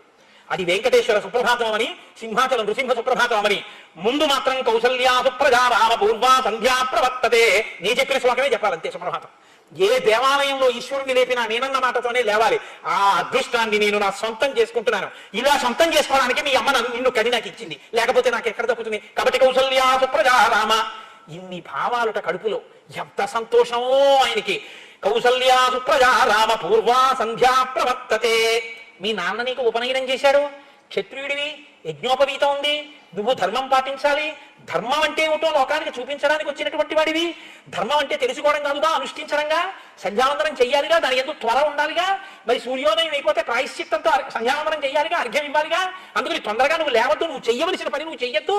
కాబట్టి అవతల సూర్యోదయం అయిపోతుంది. నిద్రపోతున్న వాడిని కారణం చెప్పకుండా లేపకూడదు. అందుకని కారణం చెప్తున్నాను రామా. పూర్వా సంధ్యా ప్రవర్తతే ఉత్తిష్ట నరశార్దూల, నువ్వే సామాన్యుడివి కావు, నరులలో శ్రేష్ఠుడివి. లేపు పొద్దున్న యుగాలు మారిపోయినా మనుష్యుడన్నవాడు ఏం చెయ్యాలి అన్నది ఆలోచిస్తే నువ్వు చెప్పినటువంటిది, నువ్వు చేసినదే దృష్టిలో పెట్టుకుని చేస్తారు. కాబట్టి రామా నువ్వు నిద్రపోవచ్చా, లేవద్దు నువ్వు. కాబట్టి ఉత్తిష్ట నరశార్దూల కర్తవ్యం దైవమాహ్నికం, దైవానికి సంబంధించినటువంటి ఆహ్నికం సంధ్యావందనం చేయాలి నాయన, లే అన్నాడు. అనేటప్పటికీ మహానుభావుడు నిద్ర లేచాడు, స్నానం చేశాడు, లక్ష్మణ సహితుడై చిన్ని రాముడు చక్కగా కూర్చున్నాడు, సంధ్యావందనం చేసుకున్నాడు. మురిసిపోయాడు మారీచుడు ఆయన్ని చూసి. ఏకవస్త్రధరో ధన్వీ సికీ కనకమాలయ, చిన్న పిల్లాడయా, పిలక పెట్టుకుని ఏకవస్త్రం కట్టుకుని మెళ్ళో ముత్యాలహారం వేసుకుని, ఏమందమయ్యా రావణ, రాముడంటే అప్పుడు చూశాను నేనని చెప్పాడు రావణాసుడితో కలిసినప్పుడు అరణ్యకాండలో. కాబట్టి సరే కలిశారు, బయలుదేరారు. ఏమి రామాయణం హరిప్రసాద్ గారు, ఏమి నడవట్లేదండి ఇది. కాబట్టి ఇద్దరు రామలక్ష్మణులు విశ్వామిత్రుడు కలిసి ముందుకు వెడుతుంటే అక్కడ ఒక ఆశ్రమం కనపడింది. ఆశ్రమంలో కొన్ని వేల మంది తాపసులు కనపడ్డారు. అడిగాడు, అడిగేవాడికి శ్రద్ధ ఉండాలి. శ్రద్ధ అన్నమాటకు అర్థం ఏంటో తెలుసా అండి? ఈయన జారిపోయాడో, ఈయన కాని వెళ్ళిపోయాడో మనకి ఇంత రోజుగా చెప్పేవాళ్ళు. కాబట్టి ఈయనతో నేనుండడమా, ఆయన నాతో ఉండడమా, ఏమో ఆయన ఎప్పుడు వెళ్ళిపోతాడో. కాబట్టి ఆయన ఉన్న సమయం వినియోగించేసుకోవాలి, అలాగనే ఆయన విసిగించేయకూడదు. కాబట్టి ఇప్పుడు శ్రద్ధగా అడిగితే చెప్తాడు. కాబట్టి కస్యయమాశ్రమ పుణ్య కోన్వస్మిన్ వసతే పుమాన్ భగవన్ శ్రోతుమిచ్ఛావః పరం కౌతూహలం హినౌ. భగవన్, ఇది ఎవరి ఆశ్రమం, ఇక్కడ ఎందుకు ఈ తాపసులు ఉన్నారు, నాకు వినాలనుంది, చాలా కుతూహలంగా ఉంది, మీ దగ్గర బాగా వివరంగా తెలుసుకోవాలని ఉంది. అందులో ఏదో కొట్టే తెచ్చేయని చెప్పకుండా వివరంగా నాకు చెప్దురు. చిన్ని రాముడు అంత సంతోషంగా అడిగితే కాదనలేకపోయాడు విశ్వామిత్రుడు. చదవండి రామాయణం, చదివితే మీరు బాగా వివరంగా ఆ విశ్వామిత్రుడు చెప్పిన రీతికి మురిసిపోతారు నిజంగా. ఆయన అన్నాడు, పరమశివుడు ఇక్కడ ఒకనకొకప్పుడు తపస్సు చేశాడు. తపస్సు చేసి ఉన్న సమయంలో మన్మధుడు ఆయన మీద బాణప్రయోగం చేశాడు. బాణప్రయోగం చేస్తే కోపం వచ్చినటువంటి పరమశివుడు మూడవ కన్ను తెరిచాడు. ఆయన మూడవ కన్ను తెరిచినప్పుడు మన్మధుడి యొక్క అంగములు, శరీరాంగములన్నీ భస్మమై జారి కింద పడిపోయి మన్మధుడు అనంగుడయ్యాడు. పరమశివుడు ఎక్కడ కన్ను తెరిచి చూశాడో, ఎక్కడ మన్మధుని యొక్క అవయవములు జారి పడిపోయాయో దాన్ని అంగదేశము అని పిలిచారు. కాబట్టి అనంగ ఇది విఖ్యాత తదా ప్రభృతి రాఘవ సచాంగ విషయ శ్రీమాన్ యంత్రాంగం ప్రమోచ. ఇది ఈ అంగదేశంలో ఉన్నటువంటి పరమశివుని యొక్క ఆశ్రమం. అప్పటి నుంచి పరమశివుడు తపస్సు చేసుకున్నప్పుడు ఆయనని సేవించినటువంటి భక్తులు ఋషుల దగ్గర నుంచి ఆ ఋషుల్ని సేవించినటువంటి కొన్ని వేల మంది ఇప్పటికీ ఆ అనుక్రమంలో, ఆ వరుస క్రమంలో ఇప్పటికీ వచ్చినటువంటి వాళ్ళు. ఇదిగో చూసావా ఎంతమంది తాపసులో వీళ్ళందరూ, వీళ్ళు పరమశివుణ్ణి సేవించిన వాళ్ళని సేవించిన వాళ్ళు. అందుకే తస్యాయమాశ్రమ పుణ్య తస్యేమే మునయఃపురా శిష్యా ధర్మపరా నిత్యం తేషాం పాపం న విద్యతే. ఇక్కడ తస్యాయమాశ్రమ పుణ్య, ఇంత పుణ్యప్రదమై పరమశివుడు తపస్సు చేసుకుంటున్నప్పుడు సేవించినటువంటి ఋషుల యొక్క వరుస క్రమంతో ఉన్నటువంటి ఆశ్రమం కనుక ఈ మహాపురుషులు ఎవ్వరికీ కూడా పాపం ఉండదు. వీళ్ళు పరమశివుని యొక్క సేవ చేసిన వాళ్ళకి సేవ చేస్తున్న వాళ్ళు. అది శివానుగ్రహం అంటే. అంత గొప్ప ఆశ్రమం రామా ఈ ఆశ్రమం అని చెప్పారు. చాలా సంతోషించారు. సంతోషించి ముందుకు బయలుదేరారు. మీరు నన్ను కొద్దిగా సహకరిస్తే ఏమి చేయడం, కాబట్టి ఒక్కసారి కనీసం తాటకా సంహారం వరకు చెప్తే, విశ్వామిత్ర మహర్షికి రేపు గొప్ప పూజ జరగబోతోంది కాబట్టి ఇక్కడ ఒక గొప్ప ధర్మ సూక్ష్మం ఇమిడి ఉంది. కాబట్టి తాటకా సంహారం చెప్పి పూర్తి చేస్తాను. ఆ ముగ్గురు కలిసి ముందుకు వెడుతున్న తర్వాత అక్కడ కనపడినటువంటి ఒక ప్రదేశం గురించి రాముడు పరిప్రశ్న చేశాడని అనుకోండి విశ్వామిత్రుడిని. అప్పుడు ఆయన అంటాడు విశ్వామిత్రుడు, కైలాస పర్వతే రామ మనసా నిర్మితం సరహ. వాళ్ళు గంగా నదిని దాటి వెళ్ళాలి. ఆ గంగా నదిని, రామాయణం అండి గొప్ప ధర్మశాస్త్రం. రామాయణం చదివేటప్పుడు మీకు అనేకమైనటువంటి ధర్మ సూక్ష్మాలు కనపడతాయి. ఆ ధర్మ సూక్ష్మాల్ని మీరు చూస్తే బాగా అలవాటు పడితే అసలు మీరు అనుభవించేటటువంటి స్థితి, మీరు చూసేటటువంటి దృష్టి కోణం మారిపోతాయి. చాలా గొప్పగా ఉంటుంది. ఎందుకంటే రామలక్ష్మణుల్ని తీసుకుని ఆ ఋషులందరూ సాగనంపితే ఒక పడవ ఎక్కాడు విశ్వామిత్రుడు. గంగానదిని దాటి వెళ్ళాలి, తను యజ్ఞం చేస్తున్న సిద్ధాశ్రమం దగ్గరికి వెళ్ళాలంటే. అందుకని ఇప్పుడు గంగ దాటుతున్నారు. దాటుతుంటే ఎక్కడో ఒక చోట నీరు బద్దలైపోతుంటే ఎటువంటి చప్పుడు వస్తుందో, అంటే బుగ్గ అంటారు చూడండి, ఆ లోపల నుంచి పుడుతున్నప్పుడు వస్తుంది చప్పుడు. అంత పెద్ద ఘోష, అంత పెద్ద చప్పుడు వినపడింది. ఏమిటిది అని అడగాలంటే ఎవరిని అడగాలి? నాకేం తెలుస్తుందా, ఎక్కడ పడితే అక్కడ నేల మధ్యలో చప్పుడు ఉంది, ఎందుకంటే నేనేం చెప్తాను అనలేదు. సర్వజ్ఞుడు, మహానుభావుడు, ఆయన్నే అడగాలి. ఆయన అడిగితే ఆయన కేవలం అది చెప్పడం కాదు, అక్కడ ఏం చేయాలో చెప్తాడు ఆయన. అది విశ్వామిత్రుడు అంటే. చిక్కాడండి రాముణ్ణి. విశ్వామిత్రుడు ఏ బోధ చేసి ఎలా శిల్పాన్ని తయారు చేశాడో ఆ రాముడే లోకాభిరాముడయ్యాడు తర్వాత. కాబట్టి వాళ్ళు గంగానది మీద పడవలో వెళ్ళిపోతున్నప్పుడు వచ్చినటువంటి పెద్ద శబ్దాన్ని విని రాముడు అడిగాడు, ఏమిటి శబ్దం, నీటిలో ఇక్కడ ఒక్క చోట ఎందుకు వస్తోంది ఇలాగని అడిగాడు. అడిగితే ఆయన అన్నాడు విశ్వామిత్రుడు, కైలాస పర్వతే రామ మనసా నిర్మితం సరహ బ్రహ్మణానరసాత్తూల తేనేదం మనసం సరహ. ఒకనకొకప్పుడు కైలాస పర్వతం మీద చతుర్ముఖ బ్రహ్మగారు తన మనసుతో ఒక సరోవరాన్ని ఒకదాన్ని సృష్టించాడు. బ్రహ్మగారి యొక్క మనసు చేత సృష్టింపబడిన సరోవరం కనుక దానికి మానస సరోవరము అని పేరు వచ్చింది. అది పరమ పవిత్రమైనటువంటిది, చతుర్ముఖ బ్రహ్మగారి చేత సృష్టింపబడింది.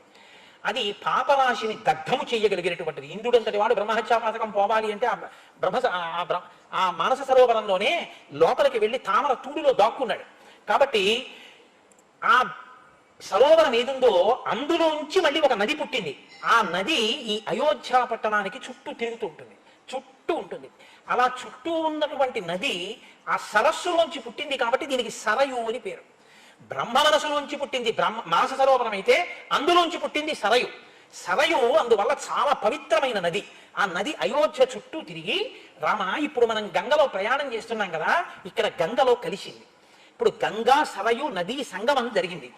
రెండు పరమ పవిత్రమైనటువంటి నదులు కలుసుకున్నటువంటి ప్రదేశం అత్యంత శక్తివంతమై పరమ పవిత్రమై ఉంటుంది. రామ దానిని యథాలాపంగా దాటి వెళ్ళిపోకూడదు. అది పరమ పవిత్ర ప్రదేశం కనుక మనం అక్కడ ఒక నమస్కారం చెయ్యాలి.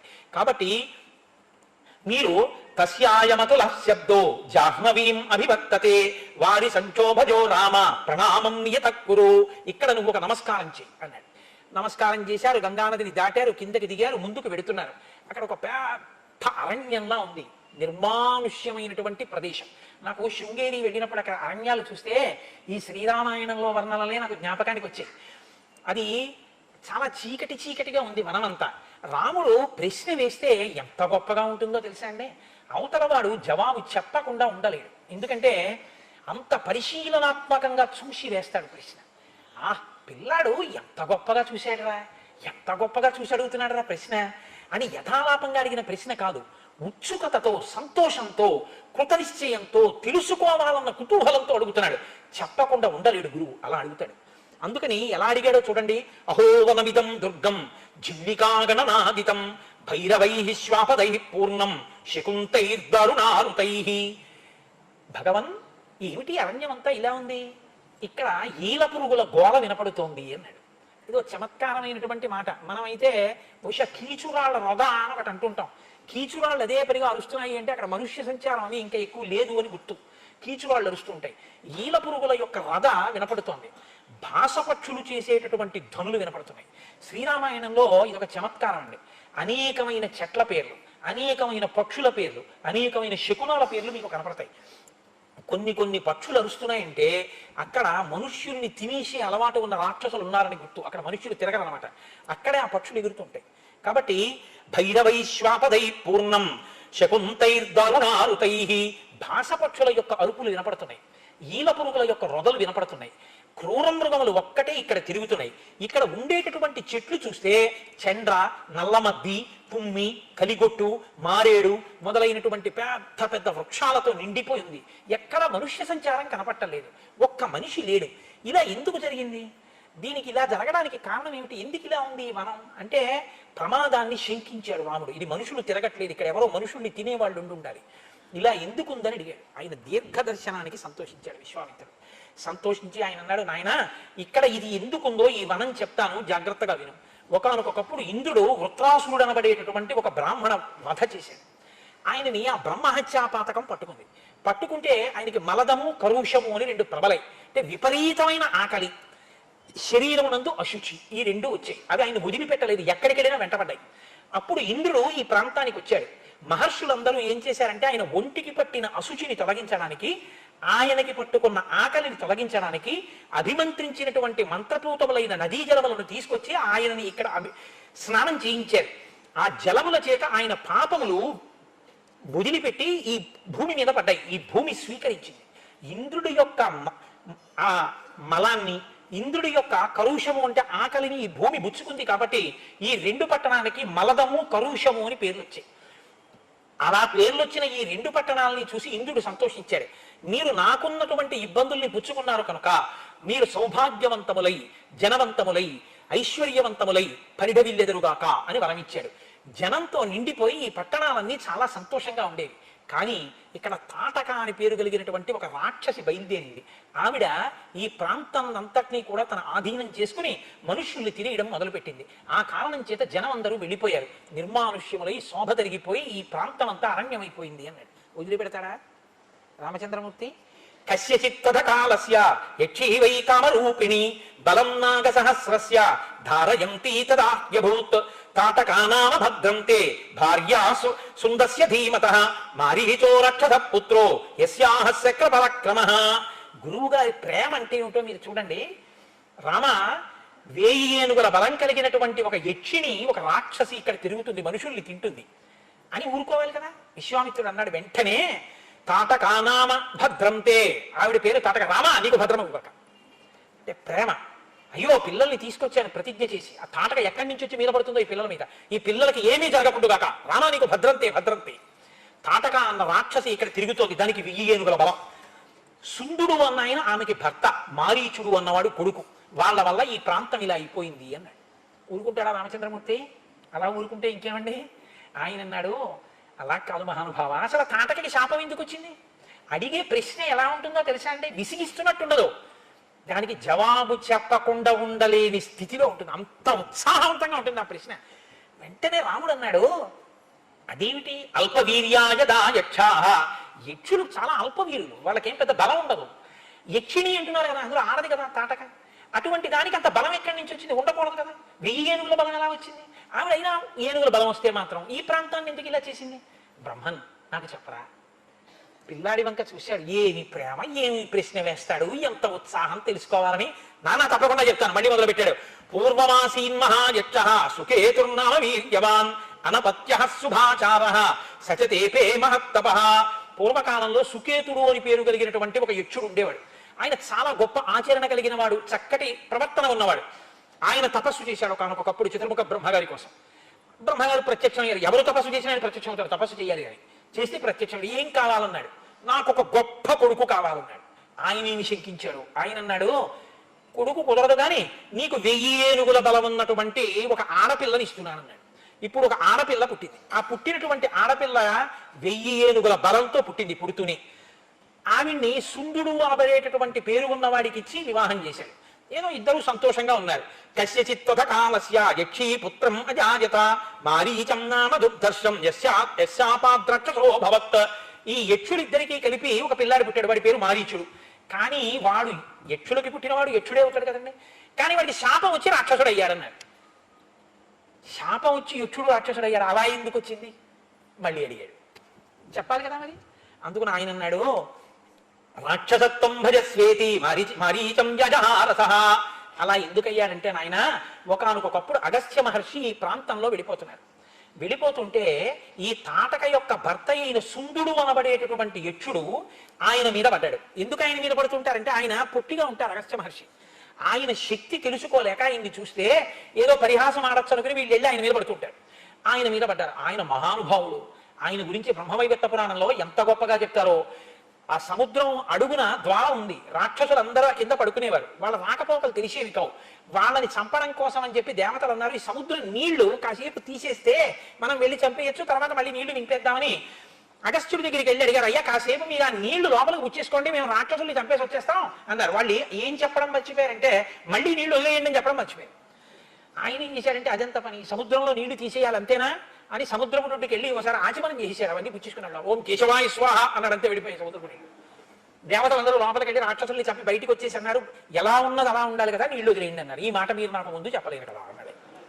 ఆ నీళ్ళన్నీ జీర్ణమైపోయి ఏవో శేషం కొద్దిగా మిగిలాయి, అది మూత్ర రూపంలో వదిలేస్తాను కింద నుంచి అని వదిలేశాడు. కాబట్టి నీళ్లు ఉప్పగా ఉంటాయి సముద్రపు నీళ్ళు. అందుకే ఒక్క పర్వదినాల్లో తప్ప సముద్ర స్నానం లేదు. అంతటి మహానుభావుడు అగస్త్యుడు అంటే. ఆ అగస్త్యుడే కదండి అదేంటి ఆదిత్య హృదయం ఉపదేశం చేశాడు. ఆయన మీద పడినటువంటి ఆ శూన్యుణ్ణి చూసి తన వాగ్బలంతో చంపేశాడు. ఎంతసేపు అండి, హతోభవ అన్నాడంతే, నువ్వు మరణించదవు అన్నాడంతే చచ్చిపోయాడు. వాడు చచ్చిపోతే పోయి వీడు తెలుసుకున్నారా, నాకు 1000 ఏనుగుల బలం ఉందని ఈవిడ కొడుకో కలిసి ఆయన మీద పడ్డాడు. పడితే ఆయనకి కోపం వచ్చి, నువ్వు నా మీద పడుతున్నావు కాబట్టి వికృతమైనటువంటి రూపాన్ని పొందుతావు అని చెప్పి ఆయన ఆవిడికి శాపం ఇచ్చాడు. కాబట్టి వికృతమైన రూపాన్ని పొంది రాక్షస స్త్రీగా నరభక్షకురాలైంది, మనుష్యుల్ని తినేస్తుంటుంది. రామ ఆమె కుమారుడు కూడా అగస్త్యుడి మీద పడబోతుంటే అగస్త్యుడు ఆయన్ని కూడా రాక్షసుడిగా మార్చాడు. మారీచుడు కూడా రాక్షసుడైపోయాడు. అగస్త్య పరమ క్రుద్ధ తటకామపి శప్తవాన్ పురుషాదీ మహాయక్షి విరూపా వికృతానన ఇదం రూపం విహాయాధా దారుణం రూపమస్తుతే. విరూపమైన రూపంతో తాటక తిరుగుతుంటుంది. ఆమె మనుష్యుల వాసన తగిలితే వచ్చి భక్షిస్తుంది. రామ ఆడది కదా అని ఆలోచించద్దు. లోకాన్ని రక్షించడం కోసం దారి తప్పిపోయి అధర్మంలో ఉన్నది ఆడదైనా సరే చంపవచ్చు, నేను చెప్తున్నాను. కాబట్టి తాటక ఇప్పుడు వస్తుంది, నువ్వు వెంటనే చంపేసేయి. నృశంసమృశంసం వా ప్రజారక్షణ కారణాత్ తాటకం వా సదోషం వా కర్తవ్యం రక్షతాసత రాజ్యభార నియుక్తానాం ఏష ధర్మ సనాతనః. నృశంసమృశంసం వా, అది చెయ్యవలసిన పనైనా చెయ్యకూడని పనైనా చేసి తీరవలసిందే. ఏష ధర్మ సనాతనః. రాముడికి ఎప్పుడు ధర్మమే చెప్తాడు విశ్వామిత్రుడు. అది ధర్మం. ఎవరికి ధర్మమో తెలుసా చంపడం? పాతకం వా సదోషం వా, అది పాతకమే కానీ దోషమే కానీ కర్తవ్యం రక్షతా సదా. లోకాన్ని రక్షించడం కోసం లోకాన్ని పాడు చేసే వాళ్ళని చంపాలి. కాబట్టి రాజ్యభార నియుక్తానాం దేశ ధర్మ సనాతనః. ఇది సనాతనమైన ధర్మం. ఎవడు రాజ్యభారమును వహించినటువంటి రాజున్నాడో ఆయన అటువంటి వారిని చంపాలి. కాబట్టి నువ్వు ఉత్తర క్షణం ఆ తాటకని చంపవలసింది అన్నాడు. అని రాముడి వంక చూశాడు ఏం చెప్తాడో అని. ఆయన ఏం చెప్పాడో తెలుసా అండి రామచంద్రమూర్తి? ఇది మనం ఎందుకు రామాయణం చెప్పుకుంటామో, మనం ఎందుకు రామాయణానికి వారసులమయ్యామో, రామాయణంలో విశ్వామిత్రుడు ఇన్ని చెప్పిన తర్వాత రాముడు ఏం మాట్లాడతాడో మీరు చూడాలి. ఏమంటే మీరు చెప్తే మాత్రం నేను ఇప్పటి వరకు ఎవరిని చంపలేదు, ఇదే బోని మొదలు పెడుతూనే ఆడదాన్ని చంపడం ఏమిటి, నేను ఇంకా మా నాన్నగారికి వాళ్ళకి ఒకసారి సెల్లో మాట్లాడితే కానీ చంపడం కుదరదు, మీరు చెప్పారని చంపేలేను, ఏమో మీరు చెప్పింది నిజమో కాదో అన్నాడు అనుకోండి. ఇంకెందుకు అభివృత్తం? బలామతి బలాం స్తదా మంత్రగ్రామం గృహాణత్వం అంటూ ఆ మంత్రాలన్నీ ఇవ్వడం ఎందుకు? కాబట్టి ఇప్పుడు రాముడు ఏమంటాడు, ఎందుకు చంపుతానంటాడు? మీరు చెప్పారు కాబట్టి చంపేస్తానంటాడా, ఇంకేమైనా కారణం చెప్తాడా? ఎంత గొప్పగా మాట్లాడుతాడో చూడండి.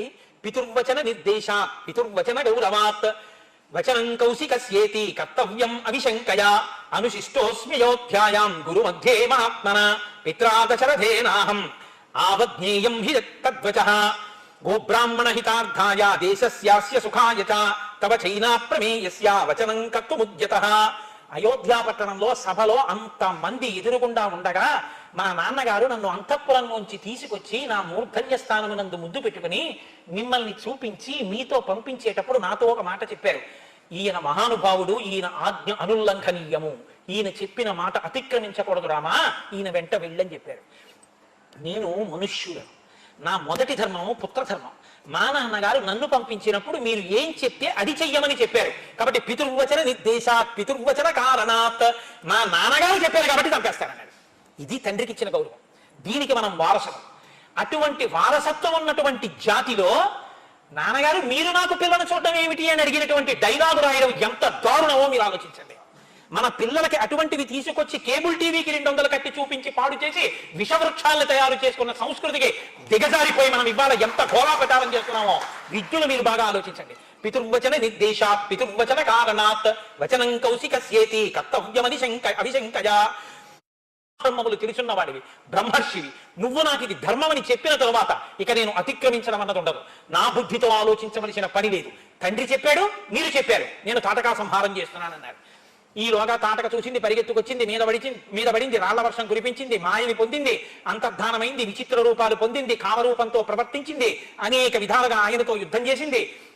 కానీ విశ్వామిత్రుడు అన్నాడు, నాయన అసుర సంధ్య వేళ దాటిపోతోంది, చీకటి పడిపోయింది, ఇటువంటి సమయంలో ఇంకా నువ్వు ఉపేక్షిస్తే రాక్షసుల యొక్క బలం పెరిగిపోతుంది, కాబట్టి ఆలస్యం చేయకుండా ఇక బాణప్రయోగం చేసి సంహరించు అన్నాడు. ఆమె గబగబా పరిగెత్తుకొస్తుంటే ఏమైనా మారుతుందేమో చూస్తాను, ఈమె యొక్క గమన శక్తిని నిరోధిస్తానని కాళ్ళు చేతులు తెగ్గొట్టాడు. అయినా సరే మీదొచ్చి పడిపోతుంటే లక్ష్మణస్వామి ముక్కు చెవులు కోసేశారు. అయినా ఆమెలో మార్పు రాకుండా వచ్చి మీద పడిపోతుంటే పిడుగు లాంటి బాణాన్ని వక్షస్థలం మీద ప్రయోగించారు. ప్రయోగించగానే తాటక గిలగిల తన్నుకుంటూ అరణ్యంలో పడి ప్రాణం విడిచిపెట్టింది. అమ్మయ్యా, తాటక మరణించిందన్న శుభవార్తకిట ఈ లోకంలో ఉన్న వాళ్ళు కాదు, ఇంద్రుడితో సహా దేవతలందరూ లేచి నిలబడ్డారట. ఎంత శుభవార్త! తాటక మరణించింది. ఇంతకన్నా శుభవార్త ఏమిటి? మహానుభావుడు విశ్వామిత్రుడు బ్రహ్మర్షి రామలక్ష్మణుల్ని తీసుకెళ్లి లోకరక్షణార్థం తాటకా సంహారం చేయించి ఇంతటి మహోపకారం చేశాడని తాం హతాం భీమ సంకాశం దృష్టాసురపతిస్తదా సాధు సాధ్వితి కాకుత్సం సురాశ్చ సమపూజయన్. గొప్ప పని అంటూ దేవతలు ఇంద్రుడు కూడా పరుగున వచ్చి రామచంద్రమూర్తిని స్తోత్రం చేశారట. విశ్వామిత్రుడు ప్రహృష్టవదన ఎంతో ఆనందించాట. అబ్బా, ఏమి శిష్యుడు దొరికాడు! నేను ఒక మాట చెప్తే అతిక్రమించకుండా తవ చైనా ప్రమేయస్య వచనం కర్తుముజ్యత, నీ మాటకి చంపేస్తానని చంపాడు. ఇది నా శిష్యుడని పొంగిపోయేట. కానీ శిష్యుడిని పొగడకూడదు.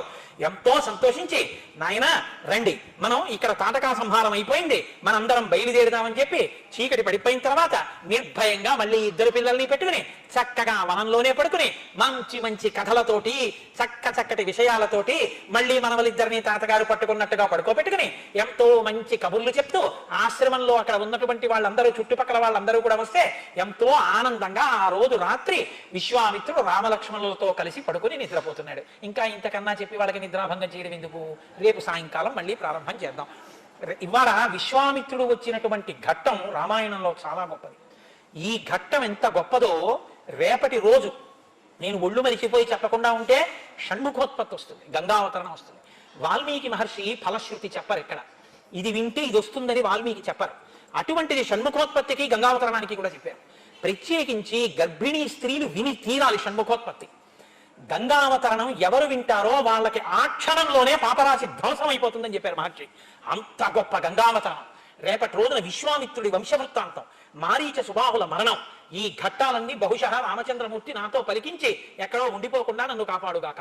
అయితే రామచంద్రమూర్తి విశ్వామిత్రుణ్ణి కలుసుకున్నటువంటి శుభతరుణం, లేదా విశ్వామిత్రుడు రామచంద్రమూర్తిని తీసుకెళ్లినటువంటి ఈ శుభతరుణంలో సంపూర్ణ రామాయణ ప్రవచనం జరుగుతుండగా దేవాలయంలో రామచంద్రమూర్తి పొంగి పరవశించిపోయి ఉంటారు. ఇవాళ ఈ విశ్వామిత్రుడి పేరు వినగానే, ఆ వశిష్ఠుడి పేరు వినగానే తను ఆనాడు తండ్రి పేరు చెప్పి ఎంత పొంగిపోయాడో ధర్మం విని ఇవాళ రాముడు పొంగిపోతాడు. ఒక చేతకాని వాడిని నేను చెప్తేనే అంత సంతోషిస్తాడు ఆయన.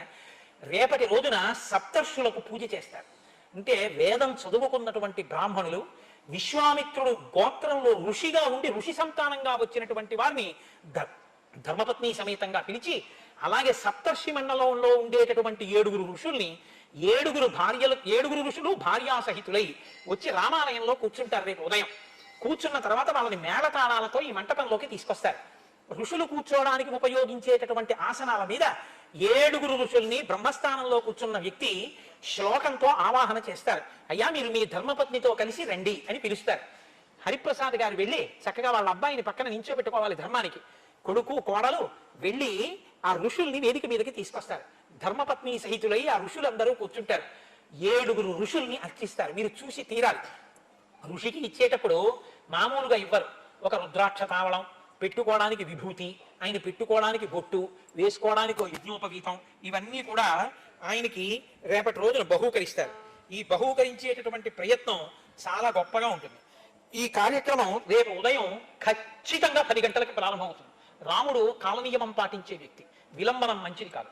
అందుకని మనం తొందరగా వస్తే లోపల చక్క చూడడానికి వీలుగా మనం కూర్చునే అవకాశం ఉంటుంది. పైగా రేపటి రోజున ఈ ఋషులందరినీ పిలుస్తూ ఉంటే, వాళ్ళు వేదిక మీద పూజ అందుకుంటుంటే రామచంద్ర ప్రభువు పరవశించిపోతాడు. ఆ సప్తర్షుల యొక్క కాళ్ళు కడిగినటువంటి జలాలన్నీ కూడా మనందరి మీద సంప్రోక్షిస్తారు. ఇది మహదవకాశం.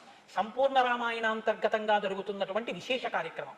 కాబట్టి రేపు ఉదయం 9 గంటలకే మీ అందరూ చక్కగా మీ కుటుంబాలతో వచ్చి ఆ కార్యక్రమాన్ని చూసి సప్తర్షుల యొక్క పాదములను ప్రక్షాళనం చేసినటువంటి జలాల్ని శిరస్సు మీద చల్లించుకుని కృతార్థులకు దురుగాక అని ఆహ్వాన కమిటీ వారి తరపున నేనే మీ అందరికీ ఆహ్వానం పలికేస్తూ ఇక పిల్లలతో శ్రీరామనామం రాయించాలి అని నిన్నటి రోజున మనం సంకల్పం చేసి ఉన్నాం. ఇప్పుడు వాళ్ళకి పరీక్షలు అవుతున్నాయిట. అందుకని ఏదో 23వ తారీఖునో ఎప్పుడో దాటితే వాళ్ళు చాలా స్వేచ్ఛగా స్వతంత్రంగా రాగలరు. ఇప్పుడైతే కొంచెం బెరుకుగా అయ్యో మనం చదువు వదిలామని భయం ఉంటుందేమో అని వాళ్ళ కర్తవ్యం మనం పాడు చేయకూడదు కనుక 23వ తారీఖున వాళ్ళ పరీక్షలు అయిపోతాయి కాబట్టి మీకు బహుశా 24, 25లో ఉంటుందని ఆ డేట్ అనౌన్స్ చేస్తాం. చక్కగా అందరం మన పిల్లల్ని పక్క పిల్లల్ని తీసుకొద్దాం.